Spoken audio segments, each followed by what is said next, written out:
Good morning and good afternoon from wherever you are watching, and welcome to one of the crown jewels of motorsport.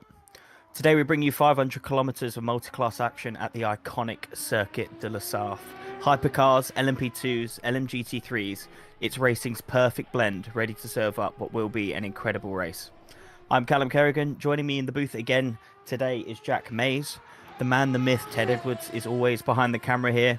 And I just want to say on behalf of the entire team today, it is an honour to be broadcasting RCI's first trip to Le Mans on LMU today. Thank you and welcome. Good morning, good afternoon, good evening, everybody. I'm just so glad to be here. And I'm also glad that Ted's giving us an immediate treat at just going on board with the Aston Martin LMDH. Naturally aspirated V12 just screaming by. Yeah, you're absolutely right, Jack. I can imagine we'll be riding on board with these guys quite often during this race. Obviously, the Aston Martin and the Mercedes LMGT3 have just recently been added onto LMU. And just to get people, I guess, immediately a little bit excited, we were just watching a little bit of the practice sessions. These Aston Martins look quick here today. Yeah, they seem, we were speculating a bit on what could be the out-and-out pace. We're thinking maybe just absolute straight line domination, but I think it was in the practice session 3 Aston Martins all in the top 3. So it'll be interesting to see how they do come race time. Absolutely. We're obviously not going to disclose names. We don't want to give anyone any spoilers here, as we do sort of go on board with this Aston Martin flying down the Mulsanne straight and into the Mulsanne corner. But yeah, what a day it is. I mean, I'm so excited to be here. Sort of the first time that we've doing a race here at Le Mans at the Circuit de la Sarthe. We're doing 500 kilometers, equates to about 2 hours 10 minutes. What I find really interesting about today's race is we're only allowed 2 sets of tyres, and that's for qualifying and the race. So strategy is really going to come into play here when you want to take that tyre. I can imagine a lot of people will be doing the quali, then starting on that tyre during the race and putting on a set during their first pit stop, which will be a bit of an extended, really, second duration on that second set of tyres. But it really brings into play a little bit of strategy here today, even though we've only got a 2 hour and 10 minute race. Yeah, absolutely, Callum. And we were talking about before the top of the show that we're thinking that most people are probably only going to do 1 lap of qualifying. So a little one-shot quali type deal. I mean, it is such a long lap, and people are trying to save their tires for the race. Yeah, I absolutely agree with you. One shot quali would be a strategy for most people if they're happy with their lap, put in a nice little banker, just be comfortable with where they sit, and then save the tyre for the race. Could be something we see as we see this Aston now coming through the Porsche curves, one of the most iconic corner sections in motor racing. You can just see that aero working hard. It seems he's hitting every apex, absolutely nailing here on this outlap. And I know from personal experience, Jack, my outlap always feels incredible. The second I come under pressure and I need to start banking in the sector times, it all goes poorly for me usually. Oh, I have the exact same issue. I'm like, all right, feel good. Car feels great. All right, first corner, and I bottled it. All right, great. That was a really good fast lap that I just did. But now Martin Mares is crossing the line to start his very first lap.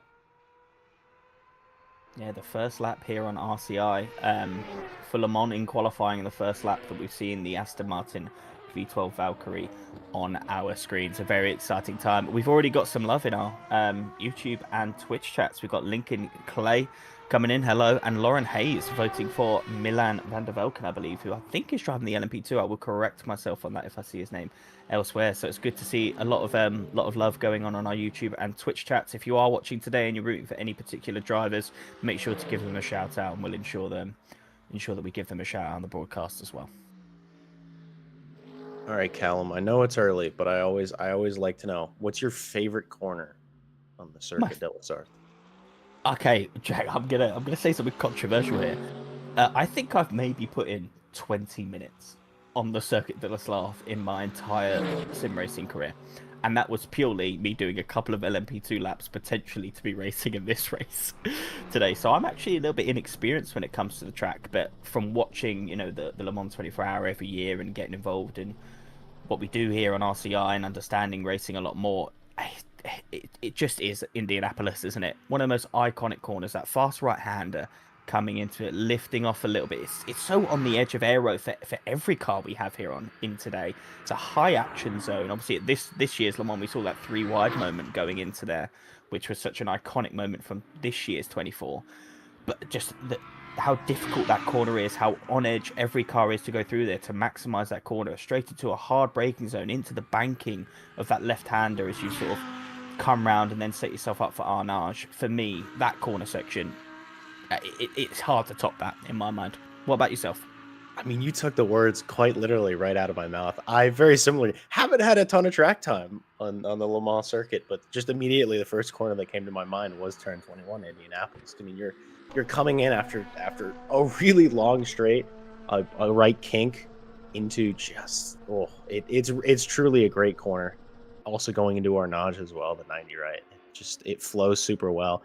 Every car I've driven a little bit of everything around here for a little bit of time. Everything feels good. Nothing feels bad. Nothing feels unsettled by that corner, but it's always so on edge. Yeah, absolutely. So now right on board with our first LMP2 of the day. This is Mikhail Sundstrom. Big shout out to him, a member here at RCI and also one of our content team in the LMP2 car. Hearing from our broadcaster Ted, he's not too happy in the machinery today. Not quite comfortable with how the LMP2 feels around this track. So how he's going to manage sort of that, sort of the, if your car's not feeling too good, you can see that wiggle just coming into Indianapolis there. That's a little bit of, a knock on confidence. You might not be able to push in the way you can, but we know Mikhail here. He is a incredibly fast driver. I'm sure he'll be able to push as much as he intends. But interesting to see that we have got a few complaints of sort of how the LMP2 feels currently, especially on the circuit to Le. Yeah, definitely during practice they looked a little bit unsettled, especially on corner exit. I was noticing a ton of wiggles, which it's not what I'm personally used to seeing from P2 cars. Hopefully, I mean we've got some absolutely great drivers here, so I'm sure they'll push through it, and it'll look like the car's running beautifully. Yeah, and then just going on that on board, you can see just how hooked up he felt during the Porsche curves there. Billy Octane just crossing the line with 3:21.078, currently sitting himself now in P3. It does seem like Billy Octane is quickly becoming definitely a comms pair favourite between me and you, Jack. He's providing a lot of action in our sort of Friday LMU league that we have. So for him to be sitting in this Aston, potentially being in a very favourable car at this particular race, I'm excited to see what Billy does do as the sort of race unfolds. Polak's just taking the top spot, 3:21.19, 9/10 of a second quicker than anyone on circuit as we go on board with another Aston. This is Ryan Gill, who got P3 on Friday in the Porsche, switching out his machinery to go into the Aston and coming through the final part of the circuit now, coming into the Ford chicane. Such a tricky section. You want to take as much curb as you dare, but not enough to unsettle the car. It looks fairly clean there. Almost just a little bit impatient on throttle as the car went unsettled through the second part of the Ford chicane, and on the power as best as he can as he crosses the line of 3:28.05. Maybe not as quick as he would like. It looks like he's going to go for a final push lap here, not conserving the tyres. Ryan Gill knows that he deserves to be higher up the field in a qualifying setting. I mean, you do say that, but Ryan Gill, at least as far as I've seen, is a guy that maybe doesn't always get it right in qualifying, but in the race, boy, comes alive and just starts scything through the field. So let's see, maybe you can get a couple other spots up the ranking as we go on board with Craig Luer crossing the line for a 4:11.4. Probably not what he was looking for. Probably going to go for another lap. Yeah, probably going for another lap. A lot of people not really dropping into the pits. I thought we'd see a lot of people do the one and done here today, as we've got Damien Lowe now coming through the Ford chicane. The only McLaren that we have on the field. So, I'm a big fan of the McLaren myself. So, respecting and rooting for Damien Lowe here today. Another regular on LCI for a number of platforms. A 4:12.4. That's putting him P11 in the standings as it stands. But again, going for another push lap. We thought with these two tyre sets, we would have a little bit of, thinking about how much pushing you want to do in qualifying, but it looks like people are like, no, I want to use up as much tyre as I can, don't care about the race, let's get these laps in, let's see how high up the grid we can get. Yeah, absolutely. I mean, I'm as surprised as you are. I sort of defaulted to what you were telling me about a one and done qualifying, but well, I mean, more time to see cars absolutely pushing to the limit on circuits, so I think it's all right. I think I'm okay with it. Yeah, and it almost feels like we were only just talking about Billy Octane, and he's already coming down towards the Porsche curves again, just echoing how quick these hypercars are around the circuit that Safis is coming into them now. Let's see if he can hook those in. Down on the first sector, but massively up in the second sector, so we could see an improvement here from Billy Octane as he hooks up around these final few corners as he lines up towards the Ford chicane. These corners are so tricky. Again, you're just on the edge of grip. That could have potentially been an off track for Billy Octane there as well, but so on the edge of grip coming through those corners. And what I find interesting about the Aston is you can't really adjust the wing settings as much as you can in other sides. What rear wing you've got is what you've got. So you've just got to manage that. So if they're running a fairly low downforce package, that's all you've got. As he comes across the line with a 326.5, he calls it there. Has no other time to go for another lap. And yeah, Billy Octane currently in P7. Eduardo Giacomi, our winner from Friday's race in the Ferrari, coming across the line. Is he going to improve to fly him up the grid? And a 327.6 does keep him currently in P10.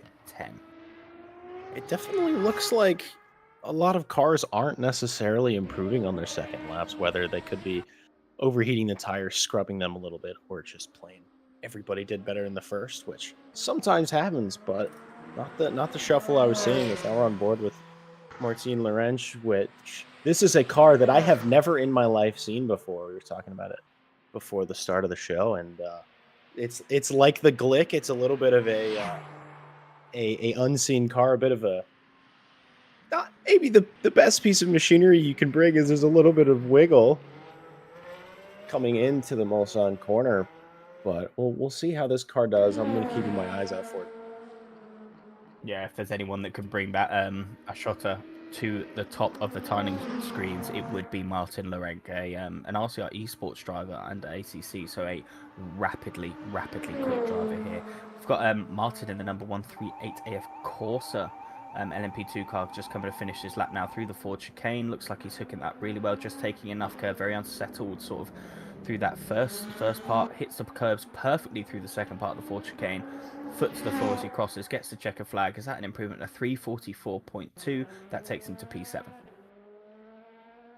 Yeah, I mean these LMP2s, from the outside, they don't look too unsettled in a lot of these corners. I mean, I'm sure the air is doing as much work as it can, but I have a feeling that most of our drivers right now are just sitting in there, just being like, come on, hook up, please, just work for me right now. This corner, then the next, just so I can get across the line. As now we're on board with the 397 Orica. A purple sector one, an improvement in sector two. We might be looking for a pretty solid lap time here from Joey. Yeah, it could be a slowly lap time, but lost a bit of time there to the leader in sector 2, but it was a green sector for himself, so still a little bit behind in sector 2, whether he's running a slightly higher downforce package to make sure he's secure through sort of the Porsche curves and the Ford chicane that you see here today, and sacrificing a bit of that straight line pace, mounted that curve very aggressively through the second part of the Ford chicane, comes across the line with a 3.340, that jumps him up to P4, a solid improvement there from the number 397. Yeah, absolutely. I think as we're now seeing the final cars starting to cross the line, probably being our LMGT3s. And now we're hearing actually they've all finished. So I believe that brings an end to our qualifying session. Yeah, I into was our qualifying session, bar Martin Lorenc in the ice shotter, Ferracini coming across onto the Mulsanne straight here. It looks like he is finished. I mean, he would have had to start the lap a lot earlier, so maybe just getting a little bit of extra practice through sector one there for Martin. Obviously, being in a less favourable car today, as I believe we're going to quickly get the standings up to confirm our pole sitters for each class before we get involved in the race. And here we have it in the hypercar class. It was Marek Polak in the 007 Aston Martin taking pole with a 324.1, followed by Martin Vesely in the 51 Ferrari and Andre Ursu in the number 5 Porsche, followed by Thomas. I'm going to butcher names. I do apologize in advance to anyone, but also in the Porsche, followed by a whole host of Aston Martin, or potentially Aston Martins here. I can't see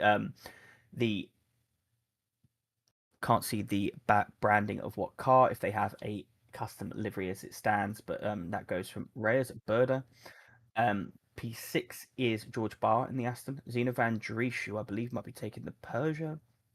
Billy Octane in the 007, Martin Mayers in the 007 and P9, and Daniel Crimson in P6. So I believe it was a quite late sign-up, so a good performance from Daniel Crimson. And the last people that qualified, Eduardo Garcomi. We know he's got a lot more pace than that, obviously taking the win on Friday's league race. Ryan Gill, who we always know delivers under a race spec.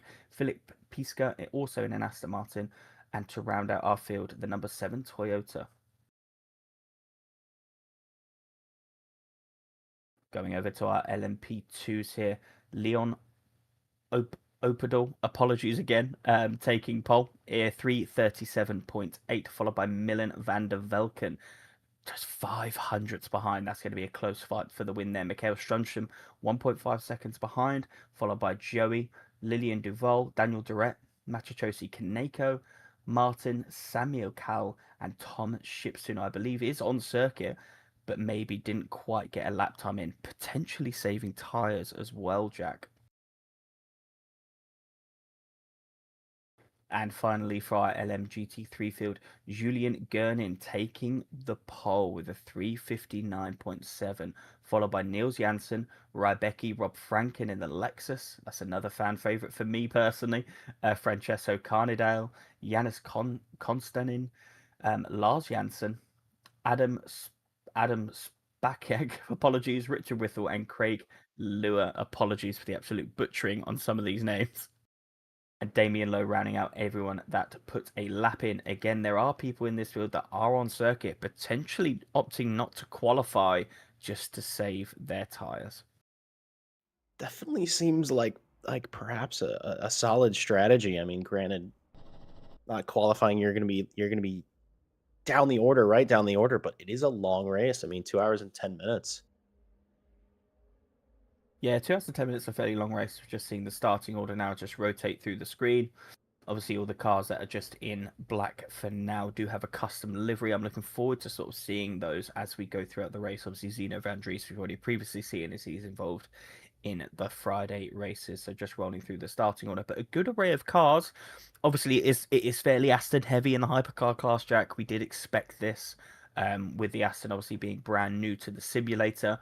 But still a good mix. We've got Caddies, we've got Peugeots, we've got Porsches and Ferraris all in the hypercar class. And it does seem to be quite close up top.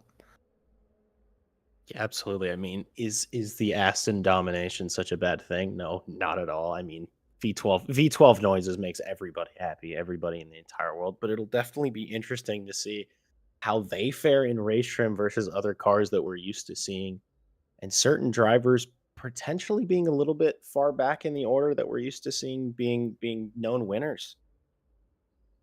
Oh, that's always exciting to see. You know, guys that we know are unbelievably quick in unbelievably quick flying through the order is always something very exciting to see. Obviously, Ryan Gill is someone we do expect to be a far better in race trim and just make himself through the field as we're going now through sort of the LMP2 field here. Daniel Jarrett looking like he's got custom livery. Looking forward to seeing that as the race develops.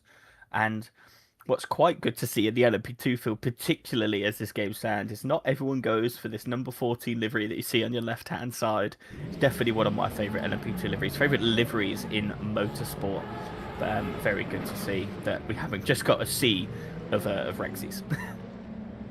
Absolutely, yeah. I mean, we another thing we were talking about just before the stream started was how much we love the AO Racing liveries and how they just sort of have fun. Why not? Let's make our car a dinosaur. Why the heck not? As we're finishing rounding out the order with the LMGT3 field, lots of BMWs, lots of 31 BMWs specifically. Hopefully, we don't get too confused seeing one over the other during the race. As we see that Craig Lewer is in fact taking out the AMG for the first time. See how that car does under race trim, going wheel to wheel for the first time in this game.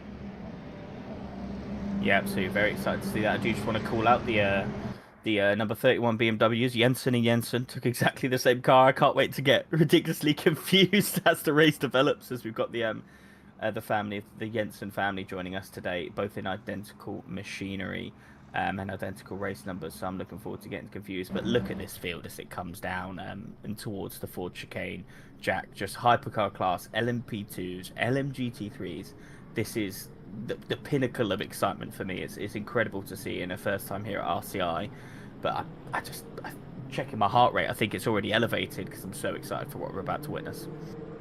There's nothing quite like a multi-class field just stacking up, getting ready to start a lap at the Circuit de la Sarthe. I mean, it's truly one of the pinnacles of racing. As they're getting ready, going through the final chicane, getting ready to start their lap. We'll see who gets an early start, or if everybody just sort of files in and waits for Mulsanne to perhaps make early moves. Yeah, lining up side by side. We've got the hypercar class just coming through the Ford chicane, followed by the LMP2s, waiting for the green here. Aston Martin starting on the outside, Ferrari starting on the inside, and it's green. It looks like Ferrari has had a much better start than the Aston, a better reaction time. It looks like he's got the overlap coming into the Dunlop curve and into the Dunlop chicane. But the Aston fights back into the breakers. So we've got an Aston going off in the background here, still side by side, going through the Dunlop chicane. The Ferrari's now got the advantage. The two Porsches are side by side, and a little bit squiggly there by George Barr, I believe, in the Aston Martin as well. We've got three Astons almost side by side, coming into what will be soon the second, well, the S's part of the circuit, and into what will be the Mulsanne straight. Aston Martin side by side. It looks like the Ferrari has got ahead of the Aston, and we're about to go onto the Mulsanne for the first time. Who's going to be tucked into the slipstream? We've got Ryan Gill and Billy Octane, who I believe are probably in a voice call together, about to be slipstreaming each other down the Mulsanne straight. All relatively clean, bar the stricken Aston, which has now rejoined the field, coming through the LMGT3 field. Yeah, I mean, that was a fighty start from the hypercar field. No one was just like hanging around. Looked like some people were struggling on throttle on the exit of turn 1 and 2. As we're now seeing an LMP2 that has dropped back, not 100% sure what happened there. We're just firing down Mulsanne. Yeah, it looks like an LMP2 did get involved in a potential squabble there, or maybe started in the pit lane and just wanted to fight back. But we've already got our first almost fatality in the LMGT3 field. This is Francesco Carnadale. We are going to get Ted to do a replay, as it's always quite funny to see a LMGT3 without a rear wing. It looks like the replay is just slightly broken at this stage, but are we going to get something? Was it contact, or maybe just warming up their tyres down the Mulsanne? Maybe a bit too aggressively. It looks like he was getting passed by the LMGT3 Mercedes. A little bit of lag coming from that car, and just could have been lag, could have been a hardware failure, but either way, absolute heartbreak early on in this race. Yeah, absolutely. I was worried for a second as we were coming into that. Oh, as we see a little bit of contact clearly happening in the background into Mulsanne corner, we have an AF Corsa Ferrari just a bit stranded, maybe stuck on the cone. Hopefully they can get their car going again. That would be absolute heartbreak, getting stuck there. Yeah, nothing's more heartbroken than being stuck by cone, and now he's got to wait for the LMGT3 field before he can sort of rejoin the track safely. This is absolute heartbreak here for the number 83 at this stage, just backing himself up. We've got another Ferrari going off. This is the 51 of Martin, and Martin Laurent in the ice shotter has also gone off at Indianapolis and has returned to the pit. So I feel like we have got off, well, both him and the 31 of Francesco Carnadale, our first DNFs of the day.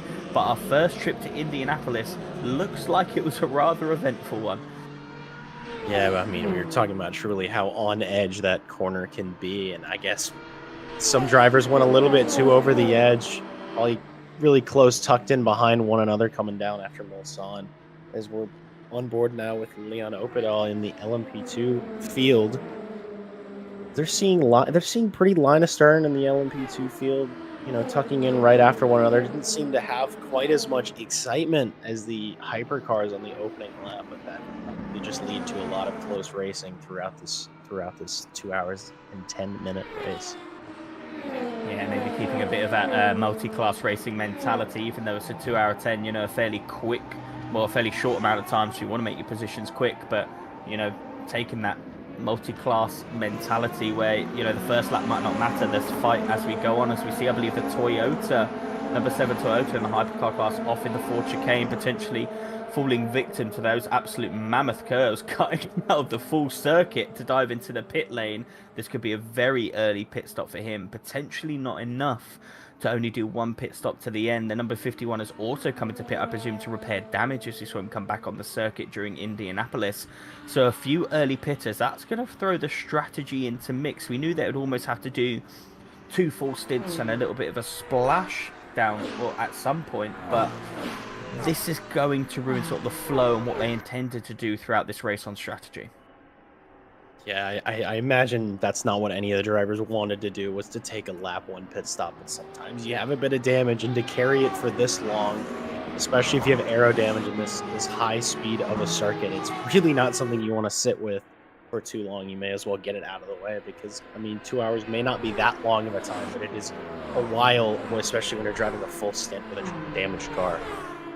Yeah, I mean, if you're losing say a tenth per corner on a circuit like Circuit de la South, which is so long, that's going to really cost you in lap time and really cost you for sort of your progress during the race. So an early pit stop definitely warranted there. A few people may have opted to stay out, but it's all about risk reward. Like, how much time am I going to be losing per lap versus taking that extra pit stop? And he obviously opted for taking that extra pit stop, getting a bit more comfortable with the car, making sure, because damage breeds further accidents, does it? As we see Joey in the number 397, because he's got a custom livery here, going next to Rexy there, trying to make a look into the second chicane down the Mulsanne, not quite making it stick, but he's going to tuck in behind the slipstream and maybe go for a move into the Mulsanne corner. Oh yeah, a lot of cars coming really close. I mean, we see the two LMP2s ahead just chasing each other, line of stern, as Joey maybe pulls out a little bit of overlap. I think it's going to be on the brakes here. Joey definitely holds his braking point till a lot later and just squeezes right on past Spike there. Yeah, brilliant move, establishing the overlap. Spike in the background, I believe I called him Rexy earlier, I do apologise, but we'll call him Spike for the rest of it. The number 14 Duval, just being a bit smart with that move, noticing that he's got established the overlap and ultimately going to get the corner, not fighting it too hard, taking that sort of early lift, letting him through and making sure that he just secures a nice clean way through the corner and living to fight and secure that P4, hoping that the car that Joey has just passed him chases into the P1, P2 fight, and then he can get involved in that scrap once they slow down. And I say that, no, Jack, I think I've just had the first one of the day.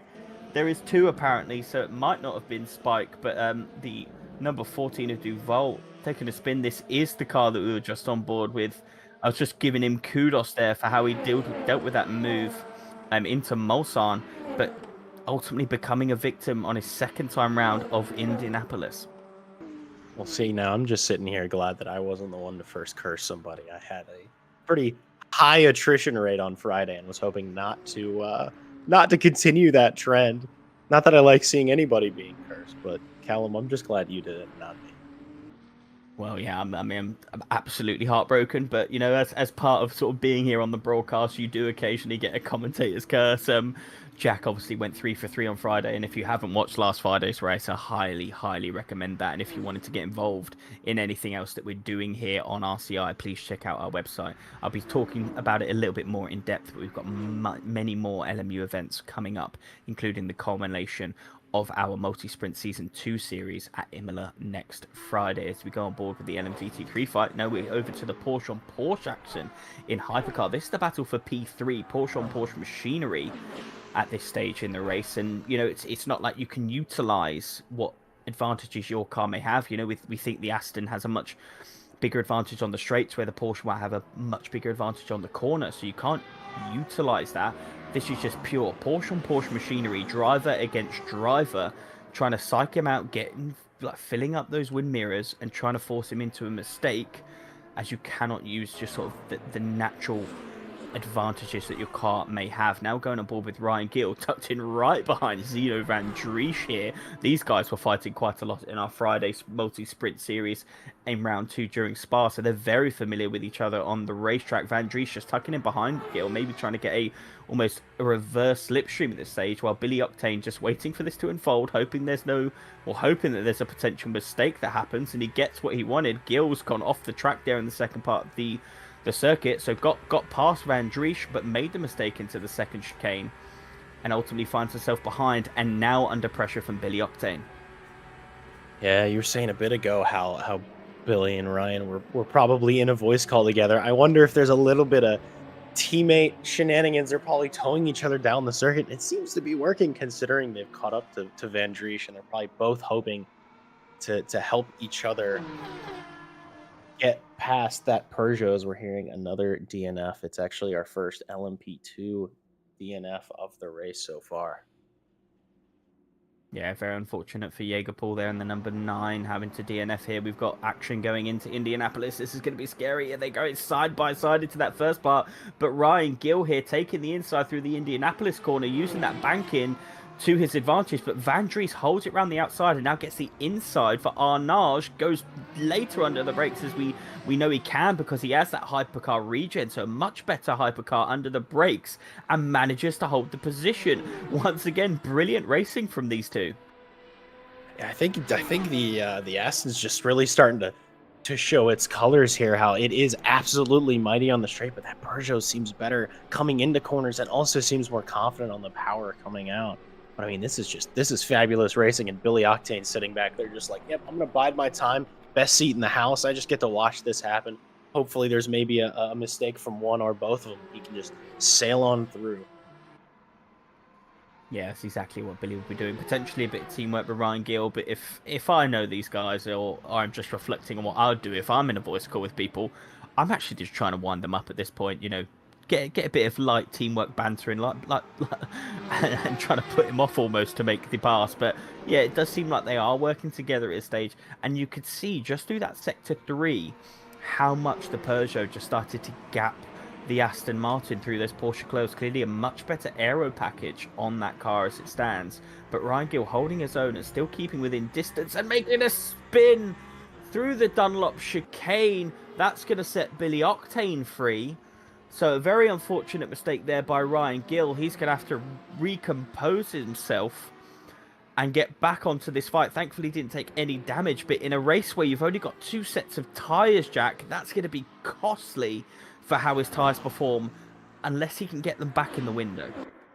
Yeah, hopefully that was a reasonably clean spin. No big flat spots, no big vibrations, but ooh, that's not definitely something you want to see and a mistake you want to be doing at this stage of the race. But hey, at least a long way to go, as now we're going on board with the Cadillac chasing down Polak in the Aston Martin for P1.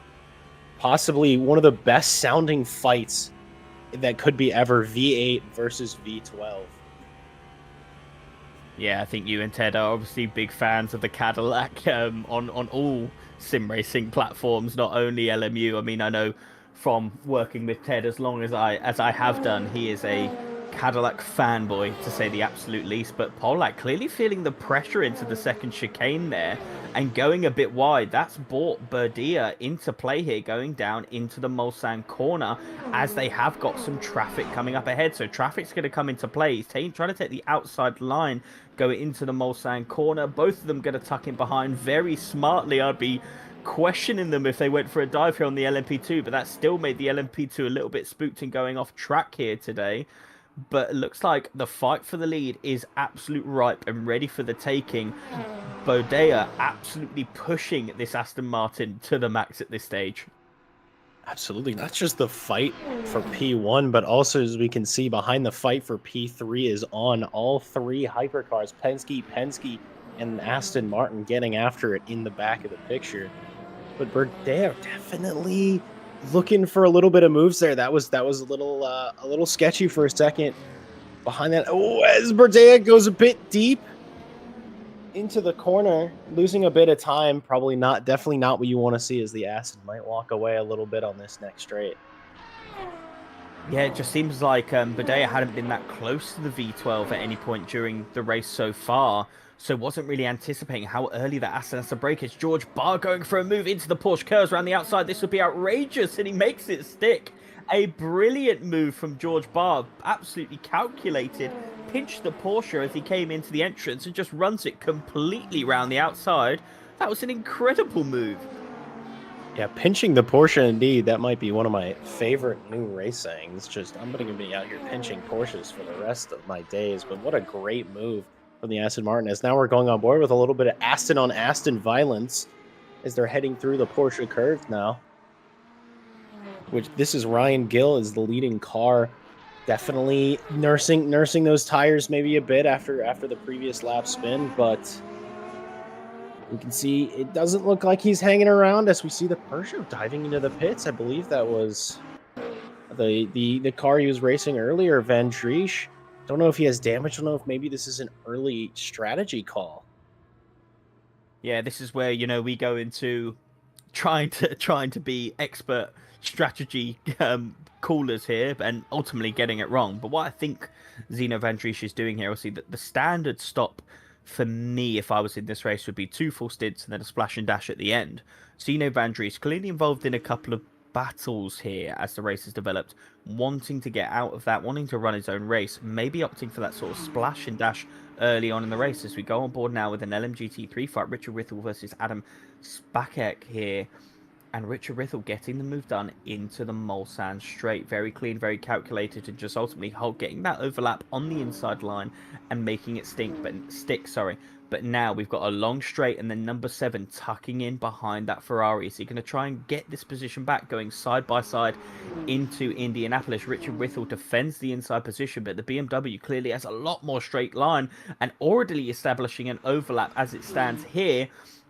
No, slightly further ahead as we come into the Indianapolis corner. Are they going to go side by side? They do, both keeping it very clean. Richard being able to go a lot later on the brakes on the outside line, holding it through Indianapolis. Incredible defense there by Richard Withel, and ultimately going to be able to hold it through Arnage. This race is heating up at this stage, Jack. Brilliant battles in all classes on track. Absolutely, some great racing, great defense by Richard Withel. I noticed when he was coming out of Mulsanne corner, he had a bit of wiggle on the exit, and I think that's why the BMW truly was able to gap the Ferrari quite like that. But the Ferrari seems better on the brakes, more confident. Richard Withel just hitting his marks and taking the position right back. Yeah, we just hold word from Ted Edwards that Van Driesch is still in the pit lane, so this potentially could be an issue or an unscheduled stop or retirement. We spoke about it on Friday. Ultimately, we are all here, we all love, we enjoy racing, but sometimes you've got to attend to something in life, so maybe he might not be able to continue with this, or there could be a large damage on that car that we haven't seen, Jack. We'll have to wait and see if he rejoins this race at some point. Absolutely, as we go back on board with Ryan Gill, it seems like he's lost the position to the Aston Martin ahead, but well, he may have lost it, but he still wants it right back as they're coming now through. I'm not 100% sure what the corner name is. That one is. My apologies.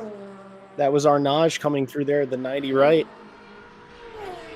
As now they're heading down long straight before the Porsche curves. Maybe Gill can clamber back a little bit of time here, but it seems like maybe he's getting gapped just a little bit down the straight. I don't know if he was tentative on the power on the exit of Arnage or perhaps just running a bit more wing. Yeah, my theory would be that he's got damaged tires. He took that spin. The rear tires are going to be screaming potential flat spots that aren't really going to be, well, that are going to be impacting him, especially through these corners and into braking zones. And maybe it's just lost a bit of that flow. Having a spin like that early onto the race does just unsettle you a touch, and he just needs to get his head down, resettle himself, and start to climb those positions. We know how consistent and how good Ryan Gill is in a race. I'm willing to bet a high amount of money he does not finish this race in P9, and we'll see him up the field as this race develops, and they're passing the LMGT3s, I believe, of Rob Franken. Yeah, I mean, definitely. Yeah, I don't know. I'm sure you can agree with me, Callum, but just absolutely excited to see some really great racing. I was expecting maybe things to be a little bit more tentative, as now I'm getting word from Ted Edwards that, oh no, it's the AMG on its debut for RCI having a DNF at this early stage in the race. But just great to see it out here on track, even for a little bit. Hopefully we'll be seeing that car more again as we're back on board with another LMGT3 fight. Still closing in on Richard Withel. He's just having to defend for his life here and doing a absolutely fabulous job of it. Yeah, it looks like Lars Janssen actually got past the BMW of Adam in the previous lap that we didn't see on screen, and now is being able to contest Richard Withel as we go down the Mulsanne straight and ultimately into the Mulsanne corner. But Richard Withel, we've seen him put on stellar defenses already in this race. In the infancy of this race, I believe he will be able to hold off this number 31, who's looking very racy at this stage of the race. Filling up Richard filling up the rearview mirror of Richard Whittle, as we just got confirmation from Ted Edwards that Zeno Van Driesch, who's running so well in this race and is running really well in all RCI LMU competitions, has had to DNF for this race. Absolutely gutted for Zeno Van Driesch. We go back on board now with the 31 Lars Jensen, just tucking in that slipstream and gaining slowly here on Richard Whittle. Not quite got the overlap established to go side by side through Indianapolis, and actually taking a lot less pace through the mid corner there into the Indianapolis section. So the Ferrari clearly got a better aero package on that car, and Richard Whittle clearly very confident through the corners at this stage of the race. Yeah, definitely. There's a lot of BMWs filling out the LMGT3 field, and it's interesting to see how each of them sort of have different strategies when tucked up behind other cars. As now we're going on board in the LMP2 field. This is the fight for P1 right now, as they're just screaming down the Mulsanne straight. See maybe if Leon has a little bit more pace on this exit, is able to close a little bit more, catching up to Sundstrom in P1. I mean, half a second is not a lot of time. You're nice and in a little bit of that slipstream in those straight lines in these cup cars. I mean, they're not cup cars, equal class cars. It's a lot easier for that slipstream to be more effective. Yeah, obviously these two 20 minutes in and locked in, half a second separating the top two in the LMP2 category as it stands. This is going to be a battle which I think reigns on throughout the entirety of the race. And really, if you're Leon and you are Sundstrom at this stage in the race, you're thinking, right, I've got to get past this car. I've got to maintain this position. So are we going to be holding sort of the standard strategy, running all the way to the end? Or are we potentially going to do something a little bit egregious, a little bit left pocket to try and get ahead and get the race, get the on-track position as it stands? They come into the Indianapolis, the iconic Indianapolis corner. Just heading over to our YouTube and Twitch stats again. We've got a few people coming in. Carlos Calatiad, who was our winner in LMGT3 on Friday, just saying that it's a shame he couldn't join. I also agree. It's a massive shame that you couldn't be here today, Carlos. It's always a joy to see you on the racetrack. And Zeno Van Driesch has also popped in to say that his pedal kept putting on throttle, like probably also in braking zones, and ultimately it was a little bit of a hardware issue which has led to his retirement. I have personally had that happen to me as well, where the throttle is just constantly on and you don't really know what else to do. I mean, I was lifting it up with my toes. It still wasn't working when it was happening to me, and it is one of the most frustrating things to deal with in a race. So he has had to pull over and retire here, as Leon Opel much quicker through the Porsche curves than Michael Schumacher at this stage in the race. A lot more confidence there behind his LMP2 machinery. Yeah, I'm very excited to see how this battle unfolds, Jack. Yeah, it seems to be that Leon just has that little bit of extra pace through the Porsche curves. We can see if it's maybe just it could be one's running less wing than the other, a little bit less downforce. But I mean, they're keeping it close. They're keeping it interesting, and we'll see. Maybe he's a little bit closer if you can hold this gap going on to Mulsanne. Maybe there's a chance for Leon to have a bit of an overlap against Sundstrom. He seems to be going on later, a bit more confident on the brakes here. Just closing that gap 10th by 10th, 100th by 100th. Now we're on board with the AO Racing Spike, absolute favorite from the comms box, crossing the line as they're going wheel to wheel with Martin. Martin gets that overlap done before turn one. I must have had a mighty chicane just before to be able to gap that car quite like that. Yeah, it did seem that the spike car did go a little bit wide on the exit, the 4 chicane. That would have given Martin sort of the opportunity to jump in. As we're just going to go a little bit of sort of views on here. So we're having a little bit of an issue going back on board now. Leon Opel has got past Michael Sundstrom in this race. So there was a change that we couldn't see on our live broadcast, but now Michael Sundstrom's got to try and hold on to that Leon Opel. It looks like he is very quick at this stage in the race. The last thing he wants to do is lose touch. But knowing Michael, he is well and truly up for the task. Definitely. I mean, I think it was a good move coming through, good, confident, clearly quick behind the wheel of that LMP2 car. And we were talking. It seems like I think my theory may have been correct that people are unhappy driving this machinery, but you just really can't tell from the outside. I mean, that's just truly a testament to how great some of these drivers are. And He goes oh, wide. as he goes a little bit deep there into Mulsanne corner, hopefully that doesn't cause a bit of issue. But running through that gravel, I mean, you just can't get the throttle down. You can't get the power down. As Sundstrom's coming right back as they're edging closer and closer towards Indianapolis corner, I think. Oh, I mean, they're still side by side. I think they're going to do it. Still holding position, holding firm. Coming side by side into Indianapolis. It's going to be a battle of who's later on the brakes as Sundstrom is a little bit later. Has that overlap done? Maybe goes a bit wide onto the curb, kicking a little bit more gravel. These two are just absolutely going at it here. Yeah, it looks like these two are locked in a complete tussle there. Mikael Sundstrom gaining the opportunity from Leon, just going a little bit wide into Mulsanne corner, ultimately making that side-by-side and holding the inside line, which gave him the advantage in the Indianapolis. Jack, at the early part of this race, we were talking about how scary and how on edge Indianapolis is at a corner, but already we're 25 minutes in. It seems to be the favoured overtaking position for these guys on track.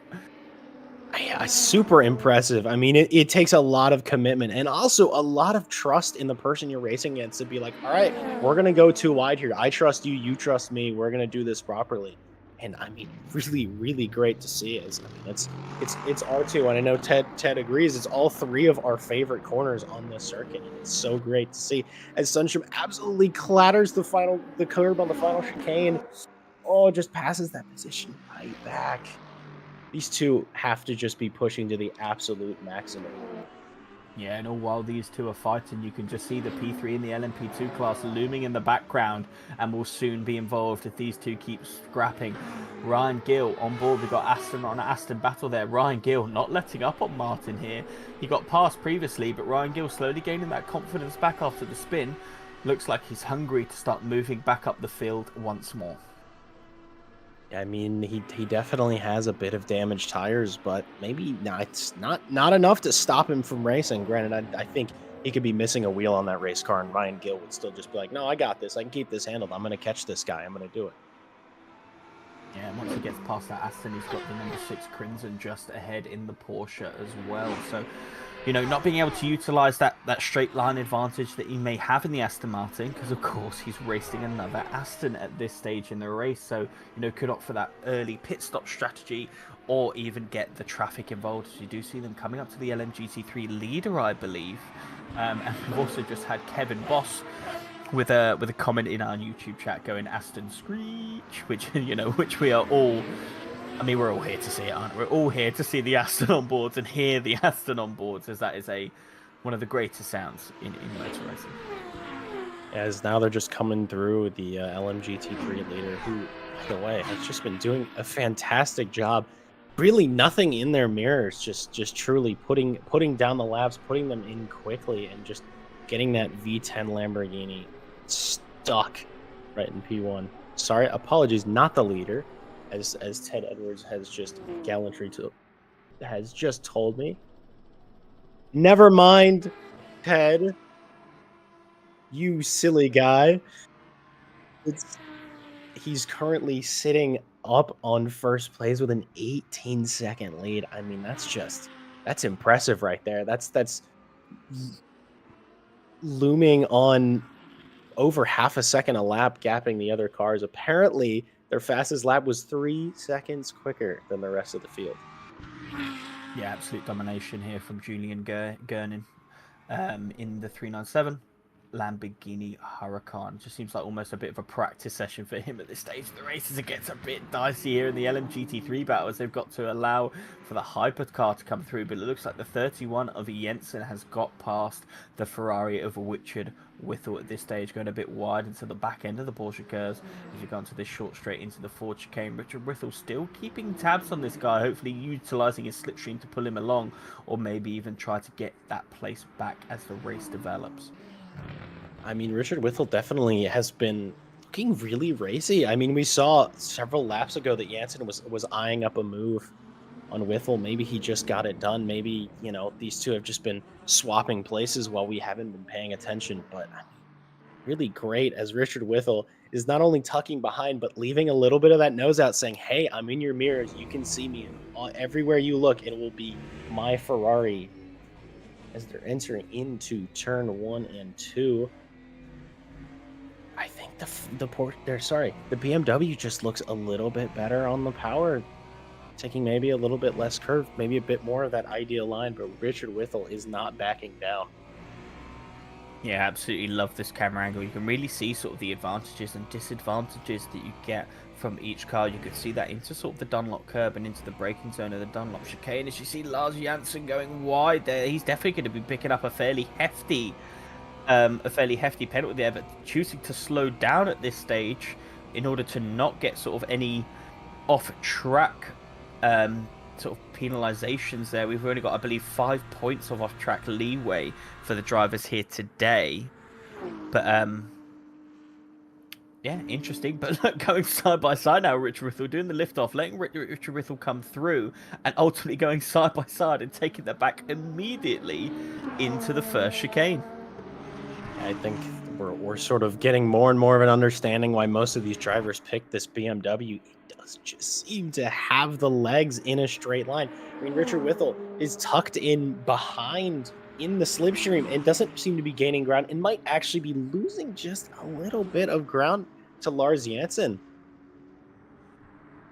Yeah, it does seem the BMW is absolutely planted at this stage of the race. I know from my experience, sort of in the LMGT3s here on LMU, the BMW does just to be that choice. If you want a consistent car that's easy to drive, not going to give you many issues, but also has a bit of pace about it, you do see the BMW be that sort of favorable choice for people who need that. It's definitely one of the more recommended cars to choose here on LMU. I'm just going to quickly jump into our YouTube chat again. We've got a couple more people in here. Kevin Boss obviously just said something. Van Dries still watching the race, absolutely gutted again that he has had to take a retirement at this stage. Daniel Crimson here looking pretty racy on some of the Aston Martins. Ivan Man Plays asking, is this a random race at Sun or is this something special? Well, I would love to tell you about that, and I will, because here at RCI, we run a magnitude of races, not only here on LMU, but also ACC and iRacing. This particular race is a one-off. It's our 500 kilometers of Le Mans race, a little one-off that we're doing, but we are running a constant sort of league race with multiple sim racing platforms on a weekly basis. So right now we do have our Friday championship, which is for LMU. That's our multi-sprint season 2 that's going on. We have our final round going at Imola, and a new one will be cooking right after that, to be announced shortly. We've just concluded a couple of one-offs here on LMU, with this one being here today, but we also have a one-off happening on Monday. That's 90 minutes of prototype racing, LMP2 and GTEs.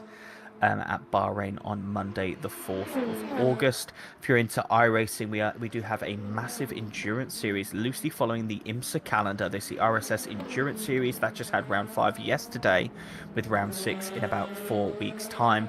And if you are an ACC lover, we have our TCX Cup looming, ready to start in around 3 weeks time.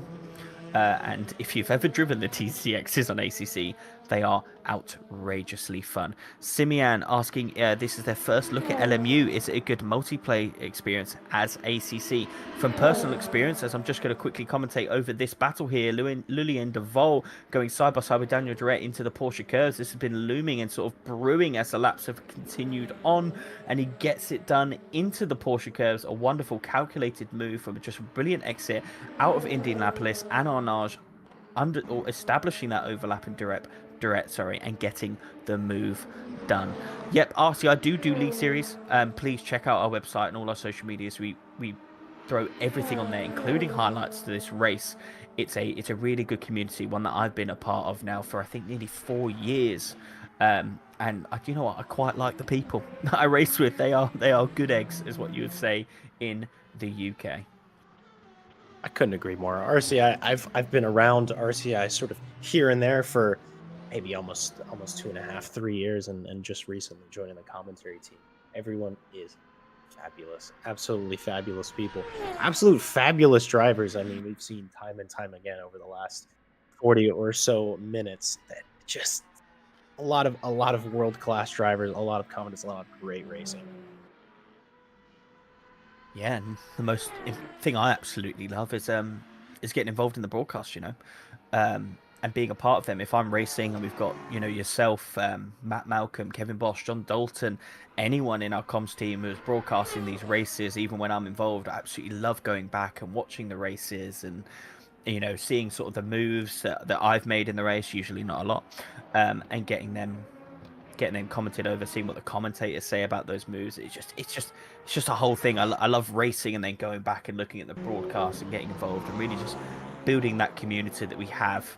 Has been something I've purely enjoyed. I've got a lot of back and forth there asking if LMU is worth it. I mean, from a personal experience, I absolutely love LMU, and I'm a hard ACC racer of like 1,200 hours in that sim, and I'm really enjoying the challenge that LMU offers to me. It's definitely more challenging, but also more rewarding because of that challenge, and I'm absolutely enjoying it. Quite profusely at the minute, to be completely honest with you. Zach Vermax also just jumped in to say hello. Zach, where are you? I expected you to be on the racetrack today. As now we're on board with the number 2. The second place hypercar here as they're screaming down the Mulsanne corner. I mean, that the Aston Martin ahead just seems to have the legs. But well, it's not far off. You can see that car looming just ahead of the LMP2, perhaps, that just, or sorry, not an LMP2. That's just a back marker hypercar. We're checking now to see.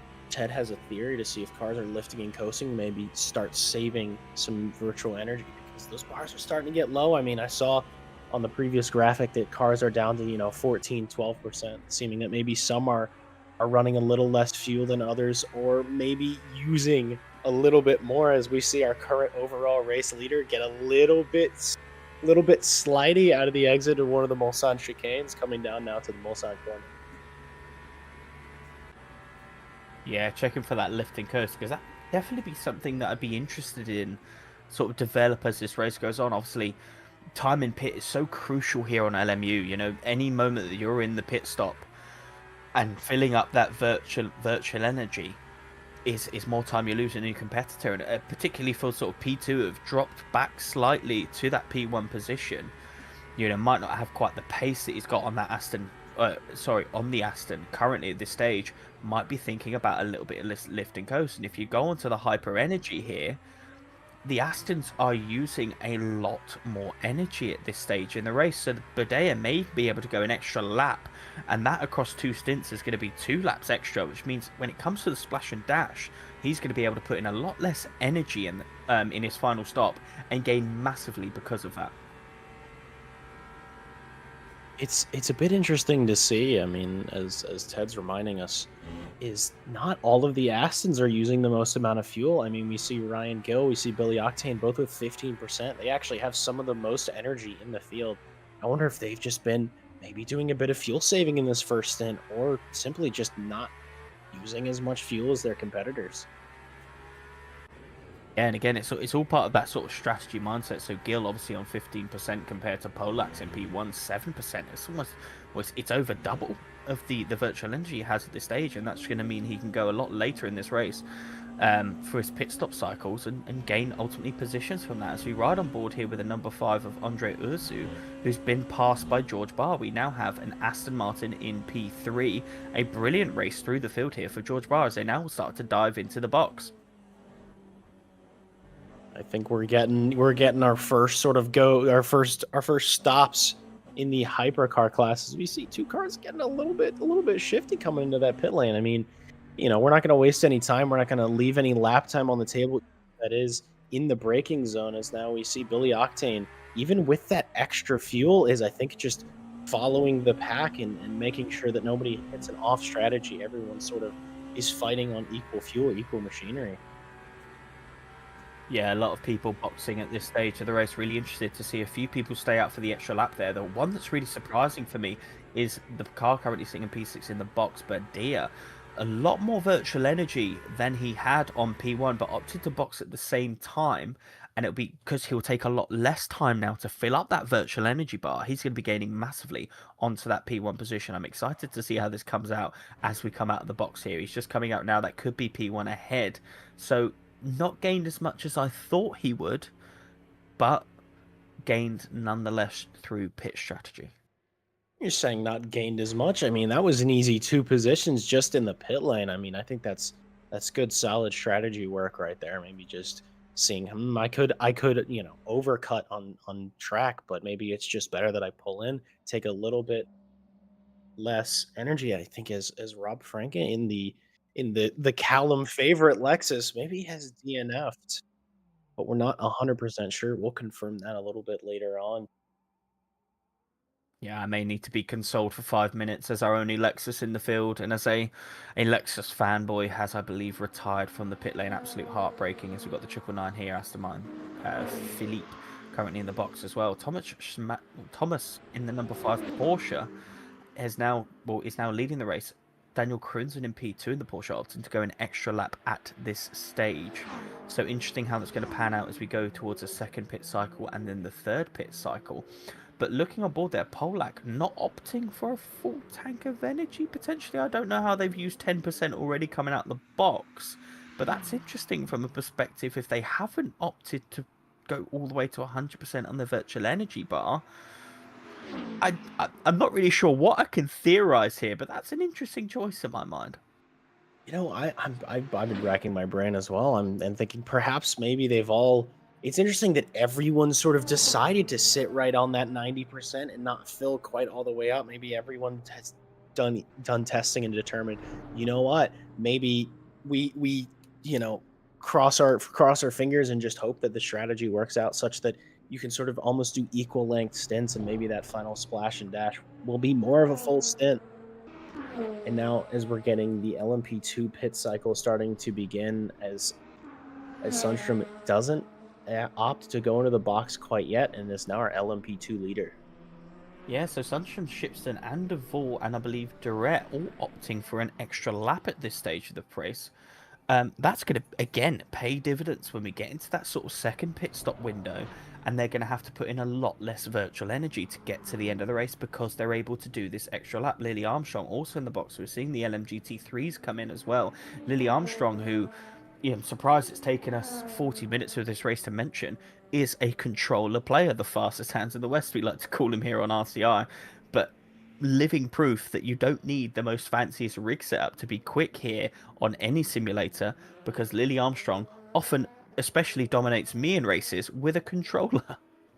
There's definitely something to be said for that. And as we've been sort of talking about hardware issues, you're not gonna have those on a controller. I mean, maybe you might need to adjust the plug every once in a while, or change out the batteries. But hey, I mean, if it works, it works. Absolutely, just being super quick with a controller is super impressive.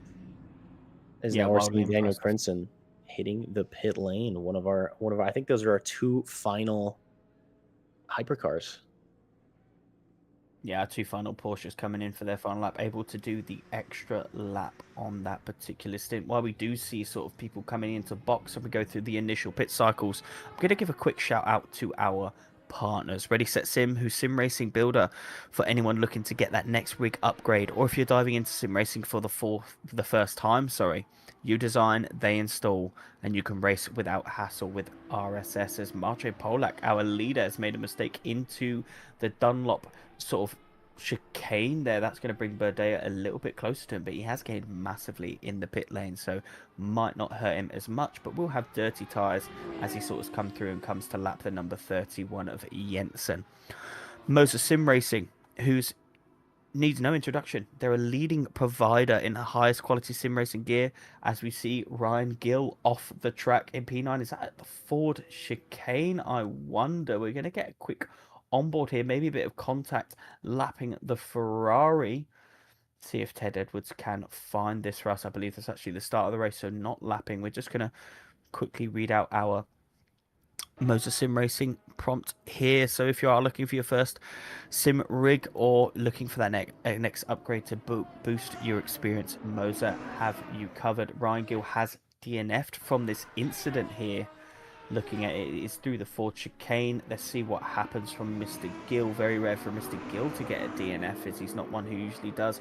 Just goes a bit too fast through the Ford chicane there, and that might not be a DNF out of choice. His car might be just fully broken there, and a wheels maybe come off, and the game is not going to let him continue. Let's have a look at the steering wheel here. So over the first chicane, over the second, going straight into the barrier, and steering wheel's gone. He's got no steer left in that car. That is a Oh, unrecoverable piece of machinery, and a very sad retirement from Mr. Gill. yeah, Ryan Gill been looking really racy all day. Yes, I think we have another DNF as well. The attrition rate coming off the pit cycle is pretty high. I wonder if a lot of these cars probably took tires, and I know from personal experience that hypercars on cold tires do not work. Yeah, absolutely not. Yeah, and you're absolutely right here, Jack. Looking like it's turning into a bit of a race of attrition, as the LMP2s who are able to go an extra lap now coming into box. I'm just going to quickly finish our partner reads here today. Coach Dave Delta, where finding a lap time has never been easier, providing the highest quality setups, data analysis, optimal racing lines across multiple sim racing platforms, including ACC, iRacing, LMU, which is what you see on your screens today, and even GT7. If you're looking for that extra second or that extra 10th, Coach Dave Delta has your back. And I'm just going to say from personal experience, I know loads of people using Coach Dave Delta in the RCR community, and they are getting rapidly faster every time they come out to race. Mikael Strandstrom off the box and back onto the circuit to see if he's able to retain that lead, or the number 9 of Opel comes out. And we've got Sammy Carl here, able to do 2 laps extra than anyone on the LMP2. This could be a very spicy strategy here from Sammy Cole. Yeah, this is not a driver we've actually talked about all race, but I mean, coming from the back with a little bit of a different strategy call. I mean, hey, maybe only leading for a lap, you still led the race at one point, and we'll see how this strategy turns out as we get further and further into this race. Yeah, absolutely. And again, we're not really going to see these strategies come into fruition until we come towards the back end of the race. But always fun to theorize and see what's happening, as I believe a BMW on BMW action here. This is Adam currently sitting in P8, getting passed by one of the other BMWs. We'll get confirmation of who that is shortly. But it looks like a clean move. It's Ryan Becky, who had a brilliant race earlier on Friday, switching out the Aston for the BMW machinery and finding no issue, immediately getting back on the pace and getting these moves done. A wonderful move by Ryan Becky to slot himself into P7 on track in the LMGT3 field. I think another shout out is worth giving for the current LMG3 overall leader. And as we see now, Billy Octane just got overtaken by the number 5 Porsche Penske. It could be that Aston's taking a little bit longer to warm its tires, or it could just be that Ursu just has that pace advantage on Billy Octane. But knowing Billy, he's not gonna let that one stick. He's gonna give it his all to absolutely come in. Oh my gosh, if that isn't a definition of the pure and sheer straight line advantage, apologies, for the Aston Martin. I mean, that was immense, as Billy's getting a little bit of a wiggle on the exit, but just still manages to squeeze that power. Ooh, I mean, Porsche's just absolutely tucking in behind Billy Octane. They're coming down the straight, but the Porsche is able to get that little bit of minor overlap. I think this is going to be about who's better on the brakes here. Yeah, and if it's a battle of the brakes, I do favour the Porsche, but Billy Octane crucially holding that inside line. A little bit of contact as they go into the left-hander there. Billy Octane retains position, but again, the Porsche's going to try and tuck in into the slipstream here. It does feel like the second he goes out of that slipstream and into clear air, all that pace advantage just bleeds off. Billy Octane immediately going, I'm going to keep this inside. Thank you very much. Porsche going for the outside as we go into what will be the Mulsanne corner. A right and then a right-hander again. Billy Octane with the inside lane will keep the advantage, and Ursu trying to hold it around the outside. That's incredibly brave. And now once again tucking into the slipstream and leading into Indianapolis. Billy Octane immediately going over to the right hand side to going, this is my inside line. He knows where he needs to place this Aston to defend this position. I mean, these two are absolutely keeping each other honest as they go briefly 3 wide going around that BMW. Oh, things are looking a little bit spicy coming into Indianapolis, but these two truly, absolutely keeping each other on their toes, keeping each other honest. As it seems the Porsche Penske just gets that better exit as they now are coming through the 90 right. They Yeah, still and a bit of a some great switch back stuff. there to get the move on Billy Octane, but again, tucking in behind the Porsche. They're just trading slipstream after slipstream, but crucially, we're about to go into the Porsche curves, and this is where I think we're going to see that Porsche just start to gap the Aston Martin into the first bit of the corner, making sure you hit those apexes. They do have traffic to contend with, and you can see the aero on the Aston just means he has to go so much wider than what the Porsche has to do at this stage. The Porsche getting massively impeded there by the LMGT3, and so does Billy Octane, who then runs massively wide as we go out of the Porsche curves and in towards the Ford chicane. It looks like he hasn't lifted, so that will be a potential penalty for him into the Ford chicane now. But the Porsche is going to be held up by the 31 of Jensen, so Billy Octane immediately back in play in this battle. And again, Hypercars always delivering in every aspect when we go live here on RCI. Coming into the Dunlop chicane now, Billy Octane just needs to maintain position and get ready to go back on the Mulsanne to use that power that the Aston Martin has. I mean, multi-class giveth and multi-class taketh away, as you see both cars struggling to get through the LMGT3 traffic, being, held up in one way or another, and it almost seemed like a bit of equal give and take between the two. But we're gonna see, and as we see that Ursu just seemed to have a better go through Sector 1, but we're gonna see if that gap maybe starts to drop in quite. That doesn't seem like quite the same way, but that gap is still decreasing. I mean, that Billy Octane must just not have a rear wing compared to that Porsche. Pure V12 power, that is what it is. Still gained into the first chicane on the Mulsanne straight, but not as much, as he wasn't really tucked into the slipstream. As we go into the second part of the Mulsanne, he's going to get a healthy bit of slipstream there from the LMP2 car. So what was 1.2, 1.3 seconds, you can already see it start to dwindle down, but crucially is out of that slipstream, which is going to bring him right up behind. So a little bit of a mistake there into Sector 1, into the Dunlop chicane and in the S's before the Mulsanne has ultimately been costly here for Billy Octane, as he now on board with some Porsche on Porsche action. Yeah, I think these two have been sizing up each other for a little while we've been on board with the Aston Porsche fight, but that is not a big gap. As we see, they're both in equal machinery. Maybe not in identical liveries, but it is Penske on Penske right now. It seems that Thomas is just closing that gap a little bit, using that slipstream to his advantage. I think making the right decision of staying tucked behind rather than sticking your nose out through Mulsanne corner. Yeah, absolutely. Just smart, clean racing here. Obviously, noting that we are on equal machinery here, so not able to use sort of the car's advantages that it would have. This is just driver on driver action, but really tucked in the slipstream here. 1/10 behind as we go into Indianapolis. It looks like he wants to take the outside line. That's forced Thomas to go hug the inside into Indianapolis. Obviously, the favored one. He lifts off, make sure it's nice and clean, tucks in behind through Indianapolis, and he's hopefully going to fight into another corner, potentially into the Porsche curves, as now they've got to navigate some LMGT3 traffic there. Thomas immediately having to get on the brakes early, a little bit tight as they come through Arnage. Thomas is massively impeded there. That's given Daniel Crimson a slightly better exit and the opportunity to get alongside, but it looks like Thomas just able to hold it even with the slipstream. They're weaving left and right to try and psych each other out into the Porsche curves. It's Thomas that holds position. Yeah, I think that was a little bit of the multi-class traffic take a thing away from Thomas there. I mean, great, still managing to get that fantastic exit as they're coming now upon a LMP2 car through the Porsche curves. It seems that Daniel just stuck his nose out. There's that overlap.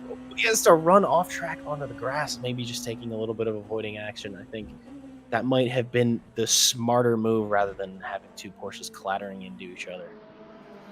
Multi-class giveth, multi-class taketh. You said it absolutely perfectly a few moments ago, Jack. But right there, it just seemed like Daniel Crimson very optimistically trying to go for the inside, noting that Thomas was going to get held back a little bit by the LMP2, getting a bit too eager and ultimately having to go off track in order to stay on. We got Damien Lowe, who is currently off track, so a potential issue in our only McLaren on the field. Very gutting here for Damien Lowe. Yeah, it's interesting that because we just saw in that Porsche battle, it seemed that Damien was one of the cars that was in the mix, causing a little bit of impeding. It's interesting to see him in the wall. Maybe he had a bit of an issue. As now Ted's putting us back on the replay to see what happened. I think it might be another Ford chicane. Oh, he gets a little bit of a wiggle into just a really big snap of oversteer. I mean, that's super tough, but fortunately, Damien's still able to get the car going again and immediately get into the pits to do some much needed repairs. Yeah, super tough and super easy to do. I'm glad to see Damien was able to make it back to the pits, repair that McLaren, and get back on track as we're on board now with the LMP2 leader, Leon Opel. I can't see Mikhail Sundstrom in the background, so he has been slowly gapping him as of late. But Mikhail, we know he's got a little bit of a joker up his sleeve. He's able to go a lap longer than Leon currently at this stage of the race, and we'll see how that develops. There's been a lot of love, Jack, in our YouTube chats, loads of people talking about sort of what rigs they've got, what they're upgrading to, and it's really good to see. Alex saying the BMW was terrified there. I think that was about that 3 wide moment going into Indianapolis as the hypercars just split. One went either side of that BMW coming down into Indianapolis. Very Mika Hakkinen-esque move in that iconic Spa race years ago. Marco saying, hey, everyone do good? I think we're doing good. We're all doing good here. Really enjoying some brilliant racing here on the Circuit de la Slav. And Norman Robinson, greetings from the Bermuda Islands. Don't think we've had anyone from Bermuda here before on RCI, so welcome, and I hope you're enjoying the racing today. And one for you, Ted. Everyone is loving the POV camera shots here today. It's great to see this much love in the YouTube chat. I've been keeping one eye on that and one eye on the racing. It's been tough to sort of get my eyes off the screen as we're seeing a little bit of racing here, a little bit of bump drafting between the two BMWs as Niels Janssen is just trying to hold position. I mean, it may not be for P1, but it is for P2 after all, and a position's worth a lot here. I think it's a little bit more bump drafting. It seems that the 397 BMW really doesn't want to get from behind. I mean, it's just bump draft city up here going into the Indianapolis curve. Hopefully they backed off a little bit because I was afraid there may be one car's going to spin the other one if they kept doing that into this corner. Now, what's the play here? Like, are they teammates, or is something going on? Are we just having a bit of fun or a bit of bump drafting? Janssen now going wide. Is that going to give Janus Constant a opportunity to go up the inside during the Porsche curves? He definitely doesn't want to be pushing him anymore. He's clearly going for this move, Jack. As they barrow down, it looks like Janus is going to have the inside line going into Porsche curves. All he needs to do is make sure he pricks the braking point, and it's so difficult here because it's such a light sort of braking and then trusting the aero onto the braking point. Is he going to hit the apex? Very squirrely under the brakes there, but he hits the apex and gets the move done. Janus into P2, BMW on BMW action. Niels Janssen slotting back down into P3. While all that was going on, I kept my eye on the overall LMGT3 leader. It seemed that he lost time and is still losing time. Well, I think that might answer it. He's entering the pit lane. I wonder if he had a little bit of trouble, maybe caught a little bit of damage on that last lap. But I mean, great racing between the two BMWs. Yeah, brilliant racing between the two BMWs. As this is the LMGT3 leader now coming into box, and it's a mistake. He's made a mistake. The LMGT3 leader has had a mistake, and it wasn't us that commentated cursed him this time, Jack. I'm looking over into our YouTube chat, and we've got a few Let's Go Gurnings, and Gurning has a massive, big, impressive gap and he's gone and made a mistake with a gargantuan lead in the LMGT3 field. This is huge for the LMGT3 lead, and for once, it's not a commentator's curse; it's a chat curse. Yeah, absolutely. I mean, you can see. I think it maybe was coming into Indianapolis here. Yes, just on the exit of Indianapolis there. I think a little bit of mid-engine weight change just got caught Gurren out. Man, what an impressive lead was holding in. I mean, to be able to do that, carry that much damage, and still not get overtaken on track is truly a testament to how impressive that lead was Yeah, as now we're he's going nearing to the be halfway point. massively. Yeah, sorry, Jack. And now he's going to be massively hungry here to try and make sure he gains the position that he fought so hard for. We know he's got the pace, but he's going to have to make the moves now to climb back up the order. You can already see he's dropped to P5, P6. He's back up on the jacks, probably changing tires there. You can see the rear wing coming off the car, and he's back out and onto the racetrack. I think Richard Withell will most likely get him or come out side by side, but now he has a giant task to try and get that lead back. It's interesting to see that even when you're leading the race by the margin that Gurnin was, he's still clearly pushing out there and clearly putting everything, thus sadly leading to the mistake in Indianapolis, just losing the rear end. We're going to quickly here at the broadcast team just take a little bit of a break before we get to the 1 hour mark in our race. Ted Edwards has just said in my ear, pick a car. That's a very stupid question, Ted. We all know what car we're about to go on board as the It's commentators take a break. So sound up, as we all know what we're about to hear for the next couple of minutes while we take a break. Thank you.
Good morning, good afternoon to everyone, and welcome back to the 500 kilometers of Le Mans here on RCI. And we jump straight back into a battle for P3 in the hypercar class. Porsche on Aston.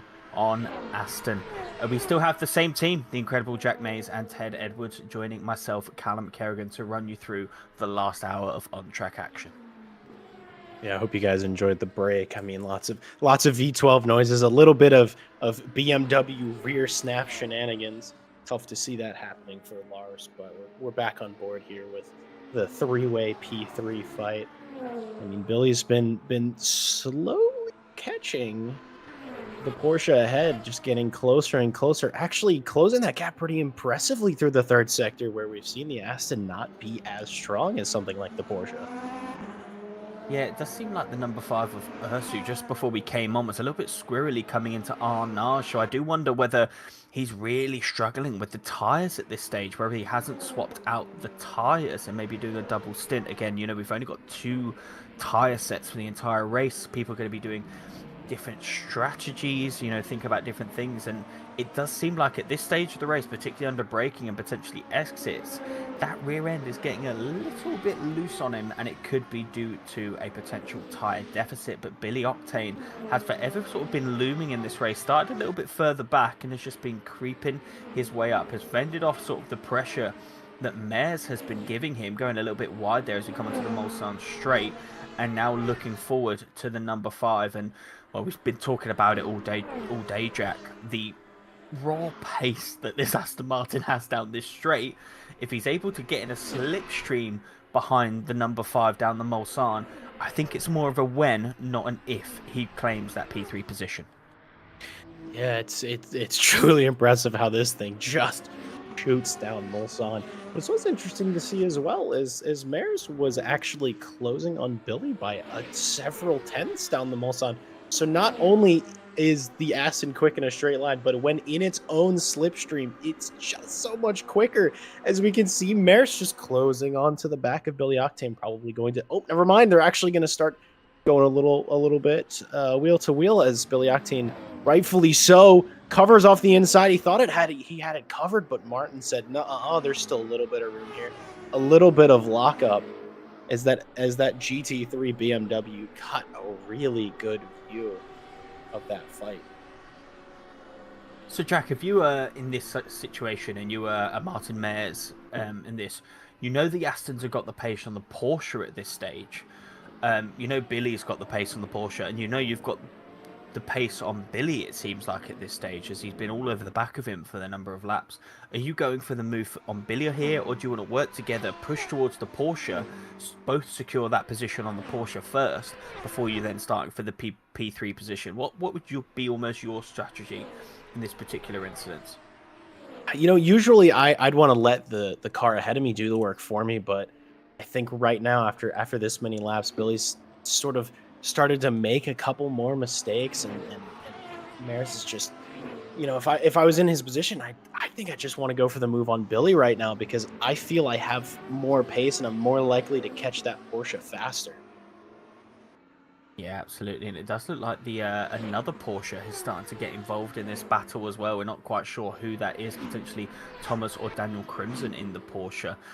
So we're now getting the 2 Astons sort of being compounded in a bit of a Porsche sandwich at this time in the race. Yeah, I mean, that's definitely something that you have to be aware of. The more and longer you fight with other cars, the more likely that cars behind you riding in free air can just push on behind and get closer and closer and closer, as the hypercars are now fighting over this GT3 traffic. I believe that was Billy Octane going for the move on Ursu. Not sure if he's gotten it done. Oh, yeah, he tucks in right back behind as they're going through the Ford chicane. I mean, it's now just become two-way fights between Porsche and Aston. A little bit of a, honestly, I don't mind that sandwich. 2 Porsches on top and Valkyries in the middle. Yeah, Billy Octane almost getting the opportunity there to get past the number 5 as they were sort of navigating some LMGT3 traffic, but this is quite the battle that we have on track here for P3 in the hypercar class. You can see just sort of on the left-hand side, bigger gaps in the other two classes. We've got a fight really for P1. Joey slowly catching Leon in the LMP2 class, and Janssen dropping back from Konstantin in the LMGT3 field. So this really is the closest battle that we have on track. It is almost like a role reverse. We got an Aston chasing the Porsche there for P3, but a Porsche chasing an Aston. Thomas chasing the Aston of Martin Mers here for P5. This is anyone's game right now for the bottom step of the podium. Yeah, absolutely. I think it might be determined by, I think it's going to be if someone catches a little bit of traffic, that may be the determining factor that really will just shake up this field or this battle right now, because they all seem to have very similar pace. But Billy Octane, I think, is finally getting a little bit of overlap on that Porsche. That straight line speed just absolutely paying dividends right now.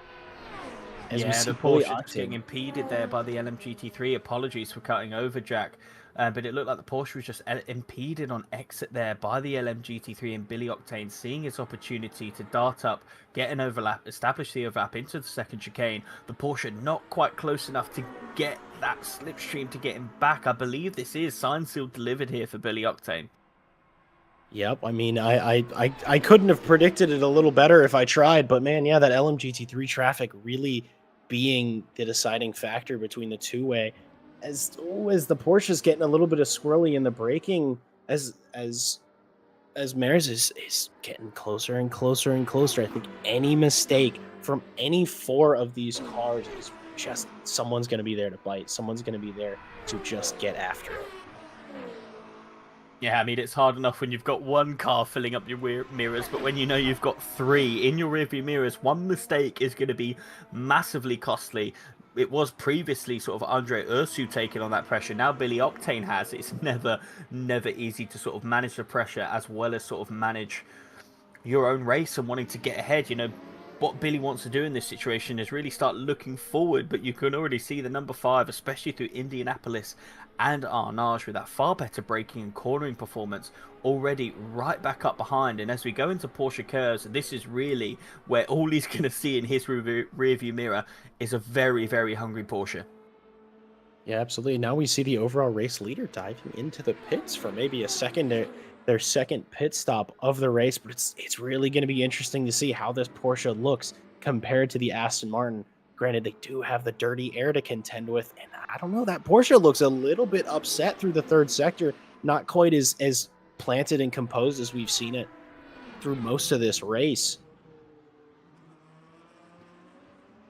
As now both Astons have dove into the pits. I think it's secondary pit stop time. Now those Porsches, we'll see how they look when in free air, and now it's going to turn into a bit of a Porsche on Porsche violence.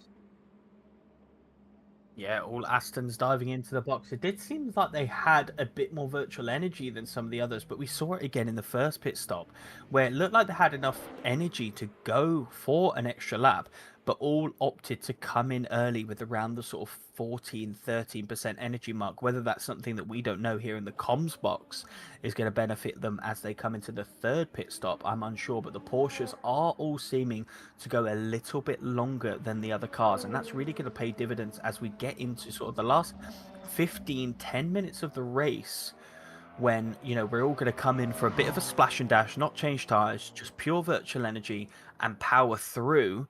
They're going to be able to be in that box for a lot less time than the Astons if they manage their energy properly.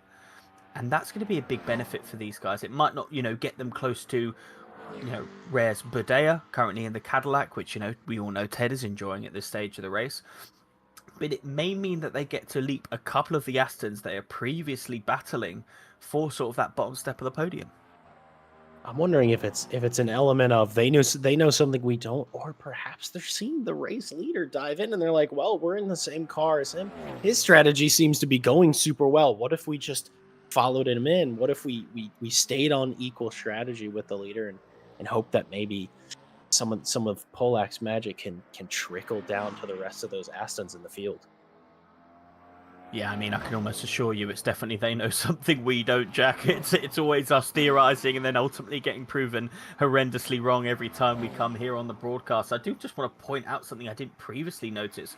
George Barr was the Aston Martin that was sitting in P3. He now finds himself in P9, so clearly had a little bit of an incident there that's ultimately brought out that four-way battle that we saw for P3. But Rez Badea was behind the P1 Aston of Polak by a fair amount, but again, just able to go that extra lap longer. He went a lap longer in stint. No, he pitted on the same lap last stint, going an extra lap this stint, and that is all going to come into effect as the race develops. But what a blessing that we have Aston Martins and Cadillacs on the racetrack at this stage. It's just music to our ears, quite literally.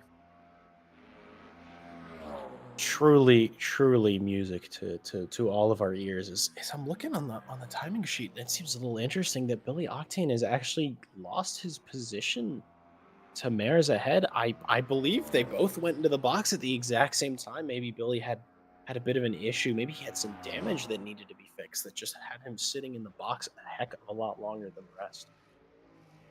Yeah, could also be tyres. Obviously, with our two tyre sets for both qualifying and race, there's going to be a mixture of tyre strategies. When you take that tyre, it's going to be absolutely crucial. It's an extra 12 seconds or so in the box.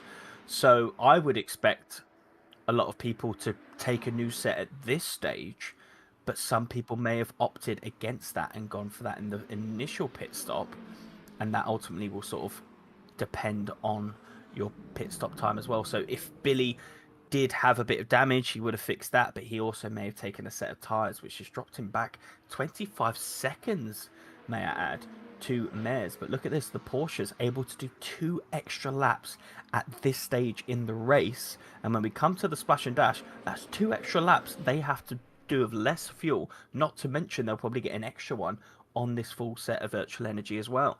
So they're going to have a 3-lap time advantage when it comes to the final stop. Sorry, Jack. Yeah, absolutely. I mean, it's sometimes, you have the engine that's in the back of your race car, and if it uses more fuel than the others, that's just part of how you're gonna have to go into your strategy. I know Ted here is waiting to listen to that V8 fire up as it does as I'm talking over it. I apologize, Ted. I'm sorry you didn't. I didn't realize it meant quite that much to you, but I'm glad we got to all enjoy that. I tell you what, I'm glad that the audience can't hear Ted when he makes some questionable noises when his favourite cars come through on the racetrack, because I do believe our streams will start having to come with a parental advisory notice before every stream that goes live. Ted is a massive fan of the Caddy and the V12 Aston Martin, as we've now got Porsche on Porsche action. This is Thomas versus Urzu here, which will be for a net P3 on track, I believe, and I'm not really sure who we're looking at, but it looks like Thomas has been able to retain that position, or a potential switch between the Porsches. Obviously, they're both identical cars, both taking the number 5 here, but we've got 3 Porsches now in 1, 2, 3, all not boxed. 9, 7, and 11% energy. These guys are just retaining that a lot more, and again, I'm actually starting to favour the Porsches here for a really good and really strong position in this race, purely based on the strategy. Yeah, I mean, the Porsches have sort of they've not been the quickest car on the field, but I think you might be right that maybe just off strategy alone that could win them the race. I mean, with multi-stop races and races that are as long as these, it's not always whether you're the fastest on track. It's also whether you are the smartest on strategy and smartest in the pits. Yeah, absolutely. Again, this is the closest battle that we do currently have on track. Expecting them both to pull into the box as soon as possible. But this is something a little bit spicy that's been spotted by Ted Edwards. We've got a swap of compound of tyre here. Martin Mares in one of the lead Aston Martins, once all pit stops are done and dusted, currently sitting sort of a net P3, I believe, on track, has gone onto the soft tyre. Once again, Jack, does he know something we don't? We would expect a lot of medium tyre runners, but that clearly tells me that he's opted to swap tyres in that stop, go onto the soft for a much shorter stint. here today as we go on board. Oh, Ted Edwards doing a wonderful job on cameras here to get a little bit of a view of the Aston Martin. Yeah, I'd say it has to be him knowing something that we don't. And ignore the fact that Aston appeared to be missing a couple of tires. That's clearly just a bug with the cameras, but switching to those softs, I mean, that's a brave strategy. I'm definitely not familiar with how each tire compound works in LMU. I've not personally raced it, but I'm just wondering how long those tires are going to last, and I think they're going to fall off really quickly. But it's definitely interesting to see that difference. 100% as both Porsches, or all three leading Porsches, now come into the box. I'm interested to see if they've lost any time to Martin Mez and how much that would be, because that will be essentially the fight for a net P3. Ted Edwards again just showing us how beautiful this hypercar machinery is. And from a looks perspective alone, Jack, I'm going to officially announce my fanboyism. I absolutely love how the Porsche looks in the hypercar. It's just absolutely gorgeous, that sleek, curvaceous look. This is why this is often the hypercar I choose when I'm racing in LMU. You know, I can't say I've actually picked a favorite based on looks, but I do agree with you that the Porsche is an absolutely fabulous looking machine. I mean, I saw a couple weeks ago, I think during when the 24 Hours of Le Mans were on, Porsche was posting about a road going version that they're selling of the 963, and without a livery on it and with the gorgeous sort of brown leather interior. It was a looker, I tell you. I thought you were about to tell me you were able to buy one then, Jack. I was about to be very, very jealous. But yeah, it's Linus Stern there for the Porsches. Thomas has come out ahead of Ursu. This is the leader in the LMP2 class, now coming in for what will be their next stop. 42 minutes on the clock. This could potentially be the final stop here for Leon if he's able to extend that. Maybe a bit of cheeky bit of fuel saving in order to hold that position. But with the lead he sort of had, I believe he could potentially go for it. What's absolutely key is sort of Mikael Sundstrom here is able to go an extra lap, and we saw that the likes of Shipson and Duval were also able to go for an extra lap during the first pit stop. So when we come to this crunch time of do we need to lift during the last stop or not, these guys will have that advantage. Where Leon in the number 9 may potentially have to lift and coast in order to get to the end, with this extra lap that Sundstrom, Shipston and DeVol are able to do, they could potentially go full push, and that could be very crucial to how this sort of podium positions play out as we close out. Yeah, Callum, I mean, it was interesting watching the sort of the first pit cycle go through. There wasn't a whole lot of, changing maybe one or two cars, a handful of cars going only one lap longer. But now that we're getting into the secondary pit cycle, things are really starting to shake up. And it's, I mean, this could be for the LMP2 field. These pit stops are going to be it for them. And this may be race deciding here. Yeah, you're absolutely right. As Ted Edwards is also now having a lot more fun with the camera here going through a barrier. I think Ted's trying some new angles to bring us what is one of these custom liveries that we have here today. This is from Daniel Durrett, almost like a bit of a khaki type pattern, Beast Racing there on the back end, but a very interesting livery here. I mean, from a personal perspective, making a few liveries, apologies for the hiccup, lining up all those lines would have been quite difficult from Durrett, but again, a lovely custom livery here today. If we ask Ted nicely, he might be able to showcase a few more for us. That'd be great to see from Ted Edwards, as he's going to try to line up some custom liveries for us as we're now going on board with Joey with his custom livery. Definitely more of a traditional racing livery as far as design, but I mean overall I do love the color scheme. A sort of silver, white, and black. It's striking. It looks great with poise right on that rear fin. I'm sure that is hopefully how Joey's feeling behind the wheel of this LMP2 car, just poised, just ready. Yeah, and I'm going to be honest, Jack, I didn't realise this was a custom livery until I saw the 397 next to him, and that is just a testament to how clean and crisp that livery is that he's produced there.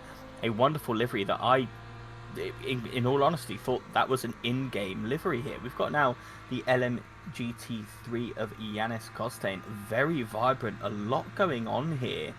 It looks like we've got the Romanian flag on the side as well. Currently running in P2 in the LMGT3 class, but lots of colours, lots of what would be sponsors on that car, as Ted Edwards is getting a little bit lost there in his camera viewing. But again, a lovely, lovely custom livery, and such a vital and key addition here on LMU. I am extremely excited to start making custom liveries on this game, especially for the hypercars and sort of using the angles that they produce.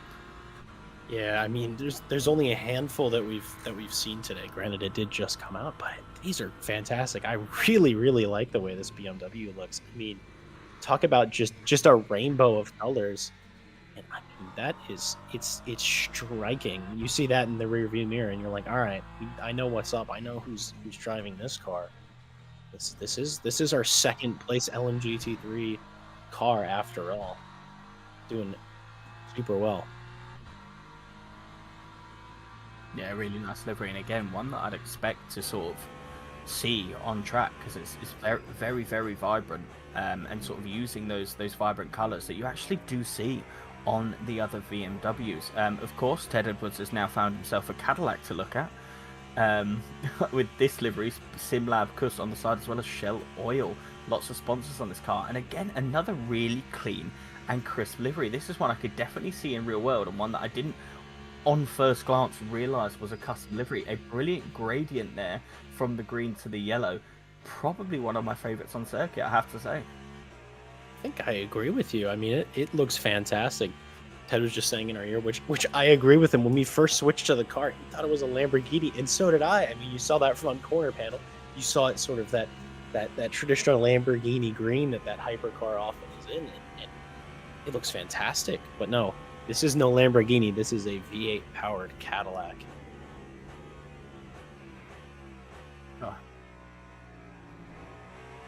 Yeah, I was very surprised to not hear some more excitable noises there from Ted Edwards as we rode back on board with the V12 Cadillac. Leader from the LMGT3, Niels Janssen in box. Now currently sitting in P2, will most likely come out in P3 once all pit stops are done. That gives the lead back to Konstantin, and Gernin has found himself all the way in P2, but Ted Edwards switching between the cameras. Neil Janssen has lost a rear wing on that BMW. It looks like we may have also experienced another potential snap through the Porsche curves. It seems to have catched so many people out in this race today.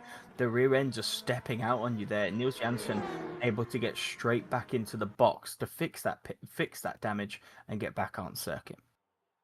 Yeah, we're seeing now. Ted's gonna try to pull up the replay to answer our speculation on why that car was missing a rear wing.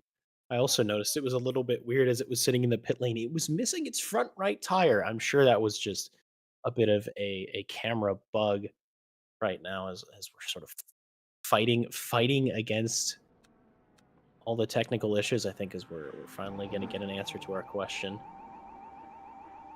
It wasn't a camera bug. He actually did lose the front right wheel. Impressive that Janssen was able to bring that back, as now we're seeing that perhaps it was there was another car also missing his rear wing at the exit of Indianapolis here. Let's see if we can get an answer to our question about Janssen. I think you might have been right, Callum. I think it was another Porsche curved rear snap. Yeah, very clean through the sort of that section there. Hits the apex, and is it this final section which is so crucial to get a good exit, but you also want to be mounting the curves, and it is just a little bit over the curb there. That unsettles the car. We've got a wheel now going for a walkies, but it is mightily impressive that he got that back to the box without a wheel and without a rear wing. So gutting for Niels, who was running in P6, or is currently running in P6, was running really highly, I think, in P2 prior to the crash. But yeah, just a little bit too much curve. That unsettles the aero, unsettles the rear wing, and finds himself into the barrier, but gets it back to the box. Still in the pits now, repairing that car. absolutely gutting, especially this stage in the race with sort of 40 minutes to go at the time of the crash. Yeah, I mean, it's super, super impressive just limping it back to the pits with just something's a little bit off on that car. I mean, it'll probably buff out, but definitely impressive as a little bit of argy-bargy between Niels Jansen and LMP2 car, not being able to slow down or steer quite as well as perhaps it would be if it did have all four tires on the car. Yeah, all four tyres and a rear wing. It's probably one of the more cursed-looking GT3s that we've ever seen here on RCI. But LMGT3 Gurnin has found himself up into P2. He was the leader that was obviously dominating by quite a margin. Made that mistake into Indianapolis and had to box. Now finds himself in P2, but crucially had to do an off-strategy pit stop. So it might not be a net P2 once he comes into the box. And I'm interested to see where he finishes in the race because of that. Marek Polak, I haven't really been on board with him that much this race as he runs wide there coming out of the final section of the Porsche curves. That's because he kind of just dominated this race. Previously had a little bit of a on-track battle between Berdia early on, but once he was able to sort of get a bit clear, his legs have just been running freely and finds himself 29 seconds ahead of P2 in the hypercar class. And not only that, but Bardia also just kind of driving on his own a bit, 20 seconds adrift from the number 5 Porsche that sits behind. The hypercar field today has honestly been giving us some superb action. And it's impressive to see these great drivers going wheel to wheel. And it's still also super impressive that you could just be this quick. I mean, this right here, I think we're getting a good picture of the true pace of the Aston Martin Valkyrie, as it's just clearing a bit of GT3 traffic as it hits the Mulsanne to sing its beautiful V12 song. It's beautiful V12 song indeed, Jack. I couldn't have said it better. Other sort of changes that have happened in the field. Joe M. Vrolik is currently sitting in P1 in the LMP2 class. So that's actually a change for the lead. The stint that was previous to sort of this pit cycle, he was slowly catching on Leon in the number 9 LMP2 and has ultimately made that pass. I believe that was actually in the pit stop cycles, but we do have a new leader in the LMP2 category. So Joe slowly gaining up the LMP2 field. He didn't qualify that high, but has just kept that car consistent within the white lines and has made his way up into P2 and gapping Leon as well. So we have a new leader in LMP2 and it's crucial now with 32 minutes to go. Will it be able to hold on? But of course we do have that question whether the LMP2s need to lift and coast or whether they can push all the way to the end at this stage.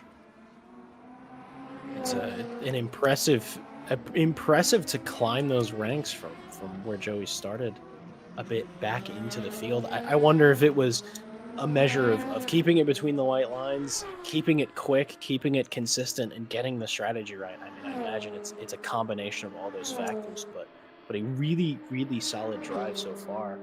Hopefully Joey can keep it together in this last half hour, as now Opedal is sort of eking closer and closer to that gap. Only 2 seconds, it's shifting around.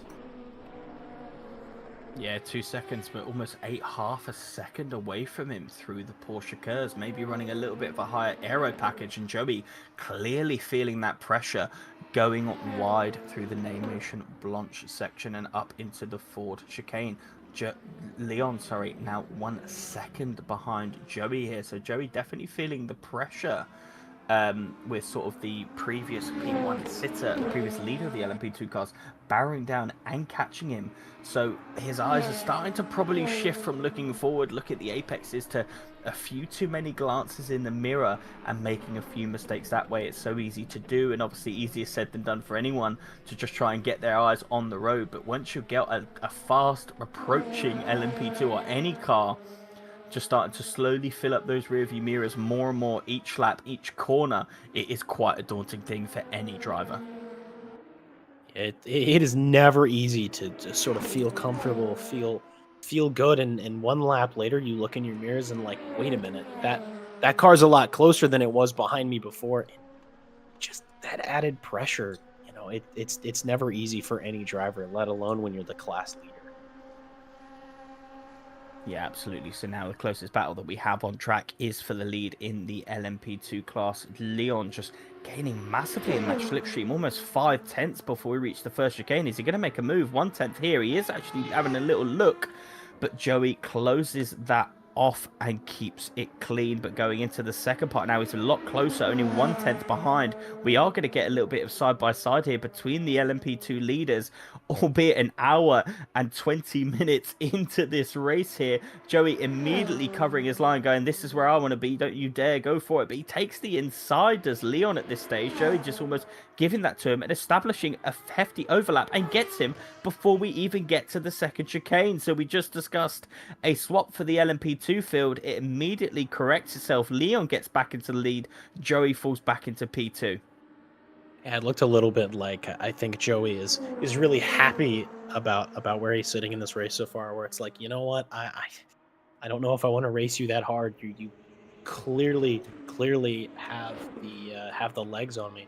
As now we're on board with Julian Guerin, our previous LMGT3 leader that had that incident later in the race. As Martin Maris is limping into the pits. Maybe he's run out of fuel, and unfortunately, the LMH Valkyrie can't actually switch on to hybrid and roll forward. So it's just, oh, it might be heartbreak, and he's currently blocking the pit lane entry. Let's see if this LMP2 car is able to find a gap. As now, unfortunately for Martin Maris, it appears he has DNF from this race. Gutting whether that was a fuel or a hardware issue. I mean, we looked online on the broadcast there, and it did seem like he had a subsequent amount of energy, but a potential mistake in the pit lane with sort of a fuel calculation could lead him to maybe having to come in and do an early stop, and ultimately has run out of fuel as the current working theory. Very easy to do. In LMU, you are doing sort of a micro bit of maths every time you're on track in order to make sure that you've got the right level of fuel for the race. But absolutely gutting here for Martin Mares, who has been running so well in this race, been involved in so many battles, and really putting himself in contention for what was a really good position. And yeah, that's confirmation. He has run out of fuel, so potentially with sort of the soft tyre strategy that he chose, which he was gaining, by the way, on sort of P4 and P3 Porsches. But if we ride on board now just to listen in, you'll hear the engine just sort of cut out there. And yeah, runs completely out of fuel. Martin tries to cycle it back, going into sort of a lower gear here, but not able to making it back to the pits and run out of fuel. So it does look like he went onto the soft tyre and almost wanted to split his strategy there in the final stint of the race, running 2 half stints in order to get to the end, and running a lot lower fuel on that soft tyre to keep the wear down. And it was working for him. He was catching P3, P4, but ultimately has run out of fuel just before the box. Absolutely heartbreaking for Martin Mez. Definitely a bit of a brave strategy there, unfortunately not paying off. I mean, we were talking about it earlier, perhaps how long those soft tires would last. And, well, I guess it wasn't a measure of how long the tires would last. It was actually just how long the fuel lasted. Maybe he got his calculation a bit wrong, was maybe burning a little bit more than he thought. I mean, just heartbreak again, over and over and over. Can't say it enough. Yeah, absolute heartbreak, as we're now on board with the number 4 of Andre Ursu, still chasing down Thomas who's also in a number 5 Porsche for the last step on the podium. And this will be the battle that rages on now for the next 26 minutes as we get to the dying stages of this race. Other things to note: Guerin did take his final pit stops. We were wondering what he needed to do on pit strategy. He's come in for that final stop with sort of a 26 minutes remaining on the clock. Interestingly though, Constantine and Armstrong will need to take another pit stop in the LMGT3 category. That means that, those gaps that we see there, the 40 seconds to Armstrong and the 21 back to Guerin, will come down, as we know Guerin doesn't need to take another stop. I mean, I sort of been quietly rooting for maybe a come from the back victory for Guerin. It maybe isn't entirely working out so far, but I mean, I believe it was back in P9 maybe in the LMGT3 field at one point or another, and to come this far and to be this high up on the board is an achievement in itself. But I would imagine hoping to still climb a couple more spaces in these last 25 minutes. 100%. I couldn't agree more as we get sort of the virtual energy graph here for the hyperclass. Everyone with potentially enough fuel to get to the end. The only people that are scaring me a little bit there are the 007 of Polak and the 007 of Billy Octane, 35 and 30% respectively. That could be a bit tight. And if Polak needs to do a splash and dash where Bird Digger doesn't, that could be the deciding factor in this race. Aston Martin, killer on the straight line, struggles in the corners, but potentially its downfall comes from its energy and its fuel management, and managing that for any races going forward is going to be key. We just noted that the 009 of George Barlow, previously running in P3 earlier on in this race, has gone onto the soft tyres. We'll see where he ends up in this race. And I'm also going to take this opportunity to shout out the rest of our partners.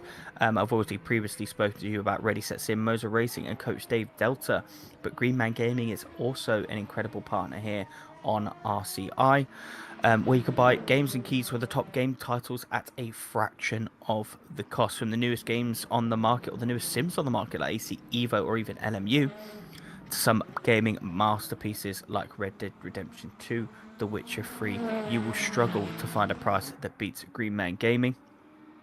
Pimax, who deliver leading class clarity and resolution with its current range of VR headsets. Learn more about how you get a discount on Pimax and also most of our other partners in the description below. You've got all our partners with our respective affiliate links. Some will give you discounts on any of their products in our description below. And you'll also find a link to Motorsport UK, who have us as a recommended community. So big love to all our partners that support us here on RCI. Also, while I'm here, I want to talk to you about what else we have going on, not only on LMU, but also RAC and ACC currently. LMU, we're currently watching the 500 kilometers of Le Mans, which is a one-off that we're doing. We're just on board with the leader here of the LMGT3 category, with Armstrong up 10 places. Very impressive. But we also have some other LMU antics going on here on RCI. In 1 week's time, we have the finale of our multi-sprint Season 2 race. That's at Imola between the hypercars and GT3s. And let me just tell you, that has been an incredible season to broadcast on, especially the Spa race, which may go down in history as my favourite race I've ever broadcasted here on ACC. Absolute carnage. The hypercars, we had a 6-way fight for P2 at one point. It was incredible. Highly recommend you go back and watch that. We've also got a one-off happening between the LMP2s and GTEs, two of the funnest cars on this game at the Bahrain International Circuit. That's happening on Monday, the 4th of August, I believe. If you're an iRacing fan, we have the RSS Endurance Series following the IMSA calendar. We just concluded round 5 of an incredible race at Road America, with round 6 starting in around 4 weeks' time. So not too late to sign up to get the last 3 rounds of the RSS Endurance Series. And if you're an ACC fan, well, we have one of the most fun cars in the game cooking up for a season here on RCI on Mondays. That is the TCX Cup, the Sylvia Series, and the Monday Gang, who, for anyone watching, is a big sort of seller here on RCI. A very, very popular series for anyone here that races on ACC. So if you are looking for any sort of involvement here on RCI, please check out our description. That will link you to a website. Or if you want to get updates not only for what's coming up, but also see any highlights for what racing we have here on RCI, you can always check out our social medias. We post highlights and reels for all of our races on a daily basis, as well as keep you up to date on what's going on here at RCI. Now we're on board with the Billy Octane and the Aston Martin Valkyrie, just hearing it scream down the Mulsanne Straight. I mean, it is absolutely just been a joy to be able to listen to it for this past almost 2 hours now. So Billy's been having a pretty solid race. I mean, giving us some of those battles that we know him for. A lot of good wheel to wheel action, and especially a lot of good ear candy. Oh, ear candy indeed. Obviously, we've spoken a lot about the Aston Martin Valkyrie today because it's exciting. It's the just been released on LMU this week. A lot of people are driving it, and clearly it's a very competitive car as well. Obviously, a lot of people love it for a sound, but it also looks good. It sounds good. It appears to be quite a handful to drive from what I've heard. Quite a struggle on the corners for people, especially under curbing. Like the Aston doesn't like the curbing, but what we've seen today is it's an absolute mammoth down that straight line. As you've got Ted Edwards giving us really a bit of like the old arcade game sort of camera angles here. It reminds me of sort of a Burnout Paradise sort of camera angle, or sort of the old GT Gran Turismo games. Is sort of that low right behind the rear ring, hearing that V12 scream. And obviously Billy Octane, it's getting a bit ridiculous, but we're clearly big fans of Billy Octane going back to sort of the Friday races. Billy is always one for some late race drama, isn't he? He always delivers some sort of bold late race overtake, it seems, especially in LMU, which gets us very, very excited here in the comms box. We've got 19 minutes for Billy to go for a late race move. As we've just now learned that Billy Octane not only is a great driver, but is also driving with no head, and that's just really, really impressive.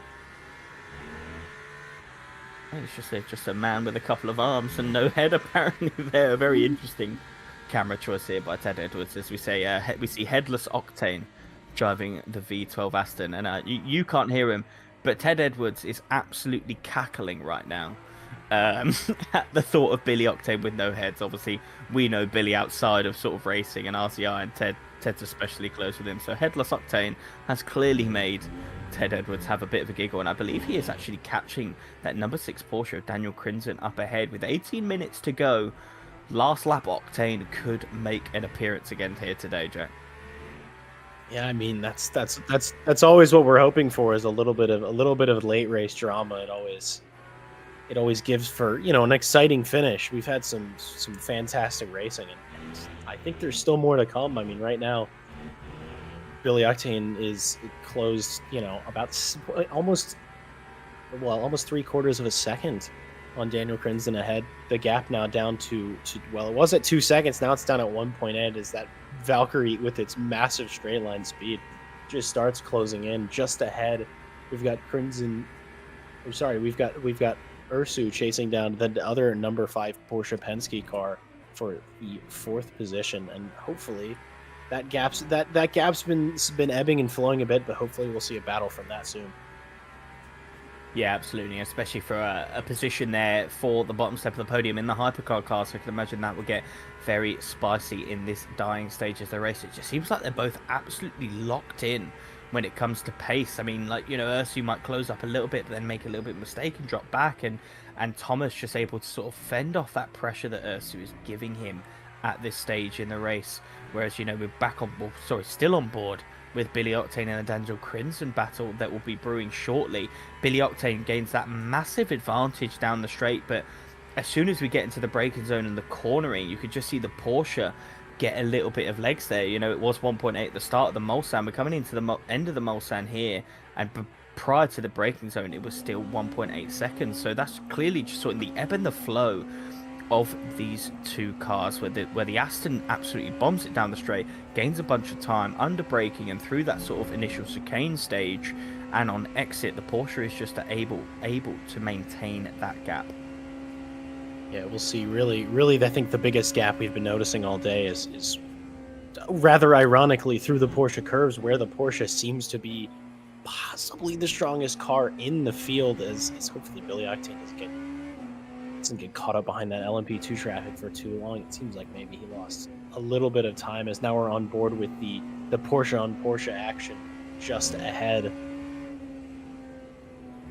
Yeah, we did say this battle was sort of ebbing and flowing, and right now it seems to be ebbing the direction of Andre Ursu in the number 5 Porsche here, especially through the Porsche curves. It seems like Thomas was just a little bit more tentative through there, a little bit of flash of the headlights as he's coming through Richard Whittle, clearly pushing to try and get right up behind. He's not going to be waiting to the dying laps of this race, which, by the way, we probably have about 5 or 6 left.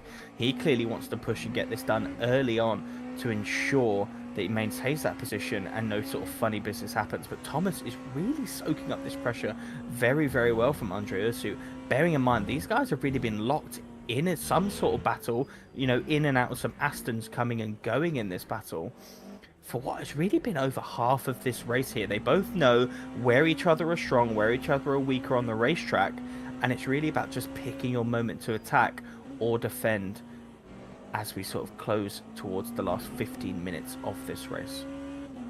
Yeah, they've definitely the gaps stabilized pretty well about between about 6/10 to maybe 1.5 seconds. I haven't really seen it any further than that, but they're sort of maybe biding their time a little bit. I mean Thomas ahead is really just, I'm sure, trying to keep it consistent and keep the car where he needs it to be, hit his markers, hit his break points, just so he can hopefully keep Ursu behind us. I think we just heard maybe a little bit of lift and coast out of Andre Ursu. Perhaps a bit worried about fuel to the end. We were talking about certain cars maybe not being able to make it, and he might be targeting just a little bit. Might be targeting for a little bit of lift and coast, a little bit of fuel save. Yeah, it could be. Obviously, we don't know what the fuel save situation is. We're all expecting them to do a little bit of a splash and dash, more so for the Astons and these Porsches, but maybe that could be coming into play. These guys opting to do a little bit of a lift and coast to save that fuel, to ensure that they don't need to do a splash and dash at the end, or to get the advantage if they do need to splash and dash on their counterparts. We have Ursu obviously having to hold back here to get round the LMP2 multiclass giveth, multiclass taketh, of course, but going to have a little bit of helping with Slipstream as he now tries to go dart out on the LMP2 and dart immediately back in to pick the Slipstream up from the Porsche number 5 Porsche ahead. Sorry. Yeah, just another view of our good buddy Spike there in the LMP2 car. But now we're finally seeing a little bit of wheel to wheel here between the Toyota, which I must say we haven't really seen or heard much of all race, between the Toyota Machinery and the Aston Martin Valkyrie. As now we're hearing that the race leader has in fact chosen this moment to dive into the pits for a little splash and dash. We'll see if Burdea actually will get that position from him in the pit lane. Yeah, crucially, I think him and Billy Octane will most likely have to make the splash and dash, but how that affects him in the race, Burdea with 19%, that could see him towards the end of the race. The Porsches currently sitting with 30, they can clearly make it to the end of the race, but even if Burdea has to make a splash, this is going to bring sort of the Porsches into play for a potential really, really strong position here, as we just see the Toyota get round George Barr in the dying, or not, was it round George Barr, I believe, in the dying stage? No, it wasn't. It was Philippe Pisquet gets round the outside into Tetra Rouge there. But I did notice the Toyota just had such better traction than the Aston out of those corners. It looks like the Aston is actually currently rocking a little bit of a damaged front end as well. Yeah, I'm sure that damage is really not helping the way that car feels. It also could be a mixture of that and a little bit of tire wear. But yeah, that Toyota looked mighty more composed than that Aston Martin. Yeah, just going back to the fuel states, Polak opting to go 39% to the end. So they obviously know something we don't. He could be playing it safe, playing an extra lap of virtual energy on there, or that 39 could be on the limit. Now, if that 39 is on the limit, then it looks like a lot of people will need to splash and dash here. The Porsches, a whole 13% less virtual energy than Polak currently has. So this could actually still be a splash and dash for most cars on the field. Billy Octane has also come in to opt for his splash and dash in the Aston Martin Valkyrie. Let's see what percentage he comes out with, because that could be telling. If he's opted for sort of the 39, like we've previously sent, then we know that, well, we know that we know nothing, firstly, Jack, but we know that actually a lot of these guys will have to come in for a splash, particularly Burdea, who's currently sitting on 14%. He's probably got 1.5, 2 laps left of virtual energy, but he will have to spend a much less time in the box than Polak previously did. Yeah, I think crucially, even though we are still speculating on whether those Porsches can make it to the end, I think crucially Polak came out ahead of them after his pit stop. Because we know for a fact Bordea is going to need to stop again, which means Polak is still net P1. It'll be interesting to see as Billy Octane, he's basically identical virtual energy as the leading Aston Martin ahead of him with Polak. But the real question now is, will those Porsches make it till the end? Now, Jack, I know you don't play a lot of LMU, but I'm going to let you into a little secret of how I calculate virtual energy. And that's whatever the leader's percentage is, I will just copy it because they will most likely get it right, and I'm most likely not in the lead. So, Billy Octane could have even opted for that. He goes, right, well, if Polak thinks I need 36%, then I probably need 36%. Or, of course, all these guys may have to come in for an additional stop. And this really has the potential to mix up the field by quite a lot. Obviously, George Barr also on 31%. We saw him, we know he's got pace. He was running in the top 3 at one stage in this race. But he's not going to have to pit more, whereas the 51 and the Porsches, crucially, depending on how far back they are, all also need to box, as we now see the race leader of Rose Badea coming in for his splash and dash.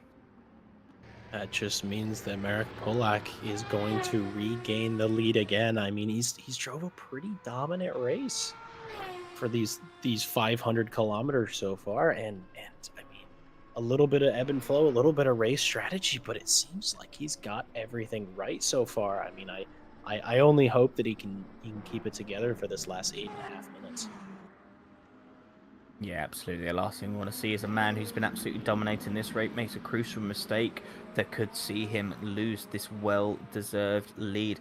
Badea, still in the pits, and the Porsches are now coming through. They're going to come out side by side, or maybe even Badea coming out a little bit behind. They are going to be side by side on exit, coming through Dunlop curb and into the Dunlop chicane. So now this is really, really interesting here, because if the Porsches don't have to pit, they've now just jumped themselves up from a net P3 and 4 to a net P2 and 3, obviously having to now defend from a Cadillac, which we know has a bucket load of pace.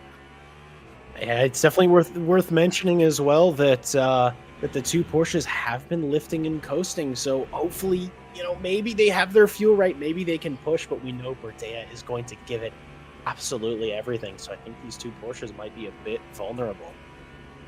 Yeah, and right now we're seeing that Cadillac power just tucking into the slipstream of the Porsche. There's so much overspeed. He darts out to the right-hand side. That's going to be the inside coming into the next chicane. Under the braking, other Porsche's going to lift and coast and let him through. He's able to dart over onto the racing line, so getting a sufficient overlap. And you can see just into the mid-corner of that first right-hander how much he was able to gain on the Porsche. So Andre Usu now drops back into P4, while Badea starts chasing the number 5 and P2 of Thomas. Yeah, I mean, it's just, it was definitely a bit of mid-corner pace, but yeah, it's definitely still sounds like that Porsche's lifting and coasting. I think the Cadillac smells blood in the water. Bordea just knows that he can give all the pace that his car has to overtake these two cars. He's done his splash and dash, and there's a little flash. I think that's a flash of intent there, like, hey, I'm pushing harder than you. Hey, I'm going to go for it here. As he tucks in behind. Oh, no, he's got the overlap, and he's done it into Mulsanne corner. Yeah, now it's going to be crucial for sort of this Porsche lift and coast strategy is actually staying in the slipstream of that Cadillac and using it to use a little bit of less fuel, get a little bit of extra lift and coast, and just tuck in and not burn your engine and burn your fuel as much if they're really going for this strategy to run these Porsches all the way to the end. But where is Badea making quick work of both those Porsches? Second he comes out of the box, gets past both of them into the Mulsanne corner, and we can say it's Ted Edwards has just pointed out here, the Porsches are lifting and coasting massively into these heavy braking zones. Yeah, they're definitely fuel saving. They're definitely fuel saving a bit, but that slipstream's keeping them really close behind that Cadillac. Maybe keeping them a little bit honest. But I think there's not much that's going to change for these Porsches. I only hope that they both are able to make it to the line on the strategy because it would be a heartbreak if they both had to dive into the pits at this stage of the race. You're absolutely right. Heartbreak would be an absolute understatement here, and it looks like they're both getting a little bit scrappy with each other again. You know, both going right. Like the caddies got past us. Let's continue on with our scrap for the bottom step of the podium. But this is really on the edge for what is going to be an interesting strategy call. They're crossing the line now, which will essentially be 2 laps left of the race. Do they have 2 laps left of virtual energy? Has one saved better than the other? And this is something I absolutely love about multi-class racing. We spoke about it a lot on Friday. It doesn't matter if you're the quickest person on the racetrack. Obviously, we can see Polak clearly been dominant on a pace perspective. Leon, you know, having to drop back into P2 and climb back into the LMP2 lead, and Constant benefiting from a couple of incidents with the leaders in the LMGT3 field to accommodate that win. But it's not about if you're the quickest person on the circuit. You also need to manage traffic well. You need to make sure you're on the optimum strategy. It's so key for these cars, as we see Lily Armstrong, coming in for that splash and dash, putting 2 liters of virtual energy in, and it looks like Yanis Constant. If you look at that virtual energy board, he's been able to lift and coast and manage his fuel to a way which I don't think he needs to come in, and that's promoted Julian Guernin, who previously had that incident and that, you know, that dominant pace early on in the race, back into P2. So an incredible recovery drive there. Yeah, I mean that's just a bit unfortunate for Lily Armstrong having to do that really late splash and dash. I think they were probably hoping, all right, I think I can make it. Maybe I can fuel save enough, but no, just having to dive into the pits for the final time when all of the cars around just seem to have the energy as now. I mean, you can see what that fuel save has done to those Porsches as the Cadillac has now pulled 3 seconds in less than a lap. Yep, that's the fuel save for you. And, you know, Andre Yusu really benefiting a little bit more than Thomas at this stage, because you can see he's got a little bit more virtual energy. And because he's just tucked in that slipstream, he can lift off a little bit earlier, stay within touching distance of Thomas, and, you know, still able to keep that fuel save. But with 10-11% as we come down the straight and into Indianapolis, it does look like these guys are going to make it to the end. Yeah, I mean, I gotta ask Calum, who do you think your money's on? Knowing what we've seen so far, knowing that Ursu's been the car that's been tucked in the back for this long, who's your money on to get this 3rd position? Well, you're putting me on the edge here, Jack, but you can clearly see that Andre Ursu is pushing, that we saw that in the lockup into Indianapolis. But Thomas has just been managing this pressure so well. Like, this has been a battle that's been going on for well over an hour, and he's just held steady.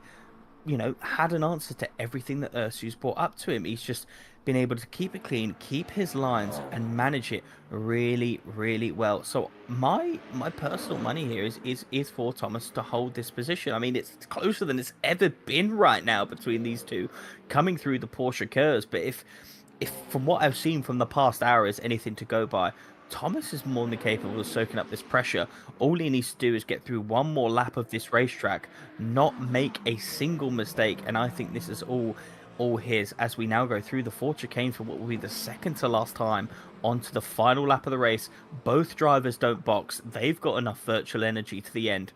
Let's see who sticks it out between these two. I think it might be maximum attack for these two. Hopefully they left just enough energy for them to really fight it out. I think it has been so impressive how they have been behind it. They've been, line astern for almost an hour. They've lifted and coasted to almost the exact same degree, exact same pace. I mean, it's like driving against yourself. Absolutely right, but Andre Ursu clearly driving with intent here. This is the closest I think he's been coming onto the Mulsanne straight. Daniel Crimson's opted to box on the final lap. That's very impressive, well, interesting to me, because I'm fairly sure looking at the virtual energy bar, he had the same amount of virtual energy as the other two Porsches, maybe a little bit less, so didn't quite have the same level of list and coast, but this has still been a brilliant race for Daniel Crimson, who's going to come home in P5, albeit if he doesn't make any mistakes and lose that P5 to Billy Octane. I did also see, I believe that was the leader in the LMP2 class coming in for a final stop as well, and the LMP2s is where it gets interesting. No, I was incorrect. That was actually P2 that's now dropped into P4 in the LMP2 class. That's heartbreaking for Joey, who hasn't been able to manage his fuel drops. Now down into P5, but hasn't been able to hold on to the fuel as well as the other LMP2s in the field, and that subsequently dropped him 3 positions. Absolutely gutting for Joey there. Yeah, we're seeing our final splashes and dashes. People sort of being like, "Yeah, let me just make sure I have enough fuel to make it to the end." But that's heartbreaking for Joey. I mean, running in P2 for a while, just didn't quite have the fuel to make that final lap. As we can see, the Porsches they're getting a little bit spicy.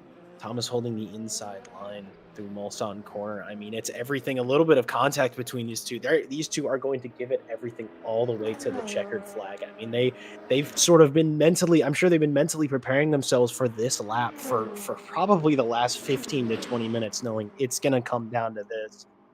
It's going to just be everything. 100%. We did say that Ursu looked closer than he ever did and was ultimately able to get alongside, but Thomas opting for that inside line into the Mulsanne corner, picked the right line, placed his car perfectly in order to hold this position. But while we go off board of the Porsches, we're going to go on board to an absolute dominant performance. The first time we've seen the Aston Martin here on RCI, the first time we've seen the Aston Martin at Le Mans, and the first time we're going to see an Aston Martin V12 driven by Marek Polak take a win here. An absolute dominant performance. Fabulous racing from Marek Polak, as now we're going on board with our second place driver in the hypercar category. Berdea in that beautiful custom Cadillac has sort of been a little bit quiet in the race in these later stages, but has just driven a super impressive drive. You're absolutely right. A well-deserved P2 here by Reyes Berdea in that custom Cadillac. A beautiful looking Cadillac and a beautifully deserved P2. He's kept it measured. Didn't quite have the pace for P1 today, but takes a well-deserved P2. It's the two Porsches coming across now. They were in line astern for over an hour, but Ursu just wasn't able to pip and get the P3 off Thomas in the identical Porsche there. Here is our leader in the LMP2 class, another class act of the field. Leon Opador wins the LMP2 class in dominant fashion once again. Great drive.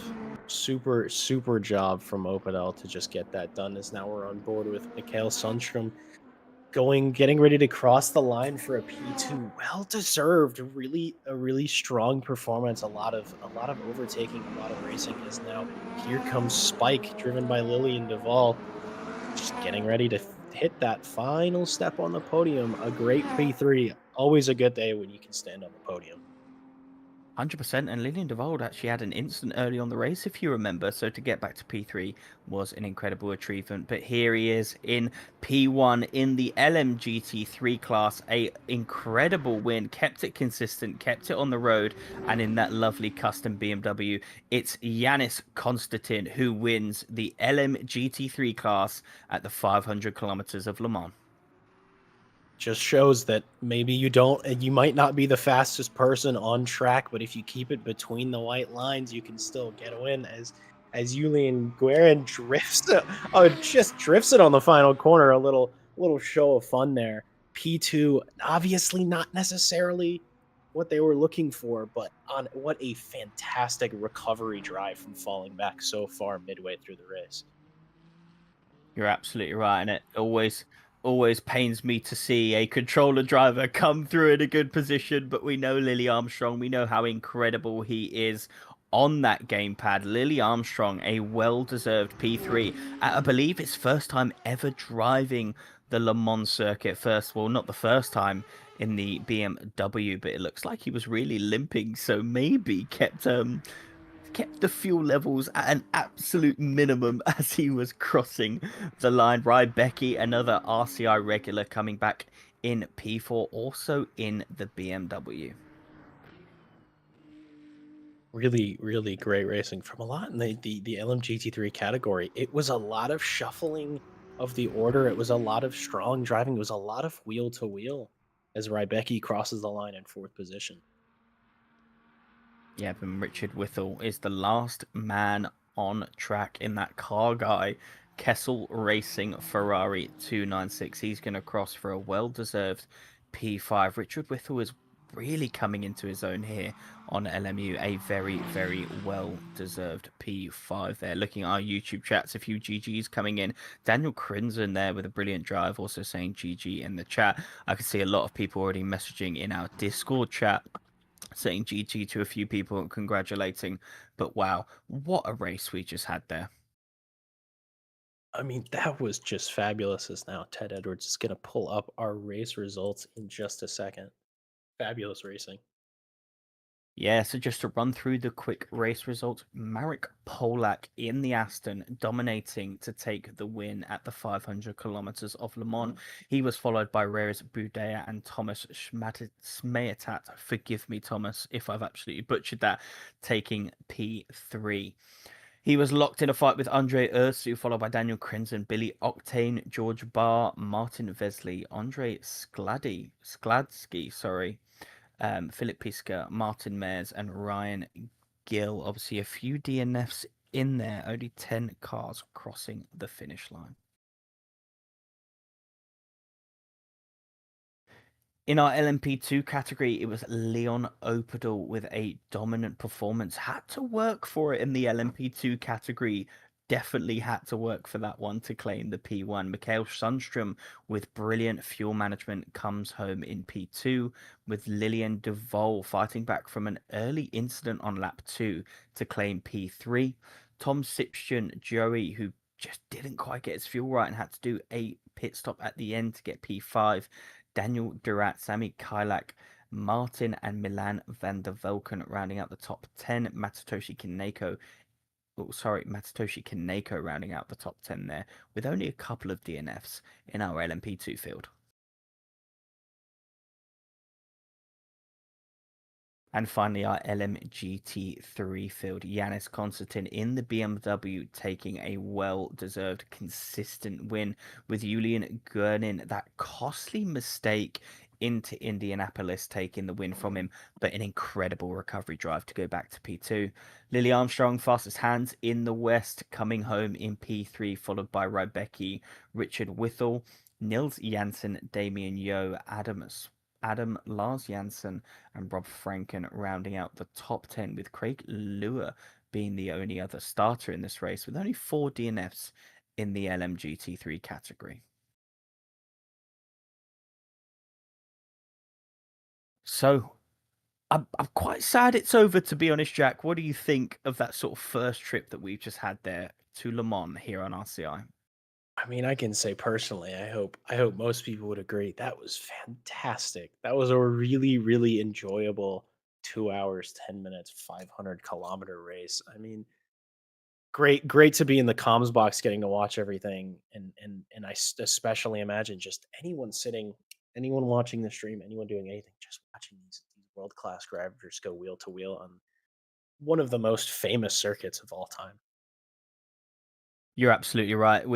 It's an absolute pleasure to sort of be what is the front row seats to get to broadcast over such an iconic race on such an iconic circuit. And, one of our first major events that we've done here on LMU for RCI, and much more LMU content that will be coming. Sorry, if you are interested in anything that sort of happens here at RCI, make sure you check out our website for anything happening on iRacing, ACC, and LMU. Currently, we have a lot of live championships and a few starting in a couple of weeks' time. A big thank you to our partners. Ready Set Sim, Moser Racing, Coach Dave Delta, Greenman Gaming, Pimax, and Motorsport UK for recommending us as a recommended community. If you are interested in any of our partners, want to get discounts or use our affiliate links, make sure you look down below in the description. Sorry, I'm really ruining my words this late on in the race as it stands. And of course, follow us on social media for any updates on what we got coming up, as well as sort of any highlights that we sort of broadcast on there as well. An incredible race here today, and only good things are going to be keep coming here on LMU, here on RCI. From me, Callum Kerrigan, Jack Mays, who has been an incredible co-commentator for everything that we're doing here on LMU, Ted Edwards, who always brings us the bets, pictures, and onboards and replays throughout everything that we're doing here on RCI. We thank you very much for joining us today, and we will see you next time. Thank you. You ready? 3, 2, 1, go. Get behind the wheel, let's go. Grip the road, feel the flow. Thunder roaring, steel alive. Live this dream and drive. Tires burning with gasoline. Push the limits, chasing green. One shot, don't slow. Go on, we'll take control. Engines scream alive tonight. Blazing past the red line. Outrun the night, won't lose this fight. Follow the road, red line for show. We're chasing taillights, don't let go. Under the stars, we'll go so far. This is who we are. Chasing taillights. Chasing taillights. Chasing taillights. We're chasing taillights. The miles they fade, but they don't die. Faster now, the hours fly by. Sweat and gears, hearts in sync. On the edge, on the brink. Clock ticks down, stakes are high. One mistake, we kiss us goodbye. Don't slow down, we're not done. Finish line for the strong ones. Engines scream alive tonight. Blazing past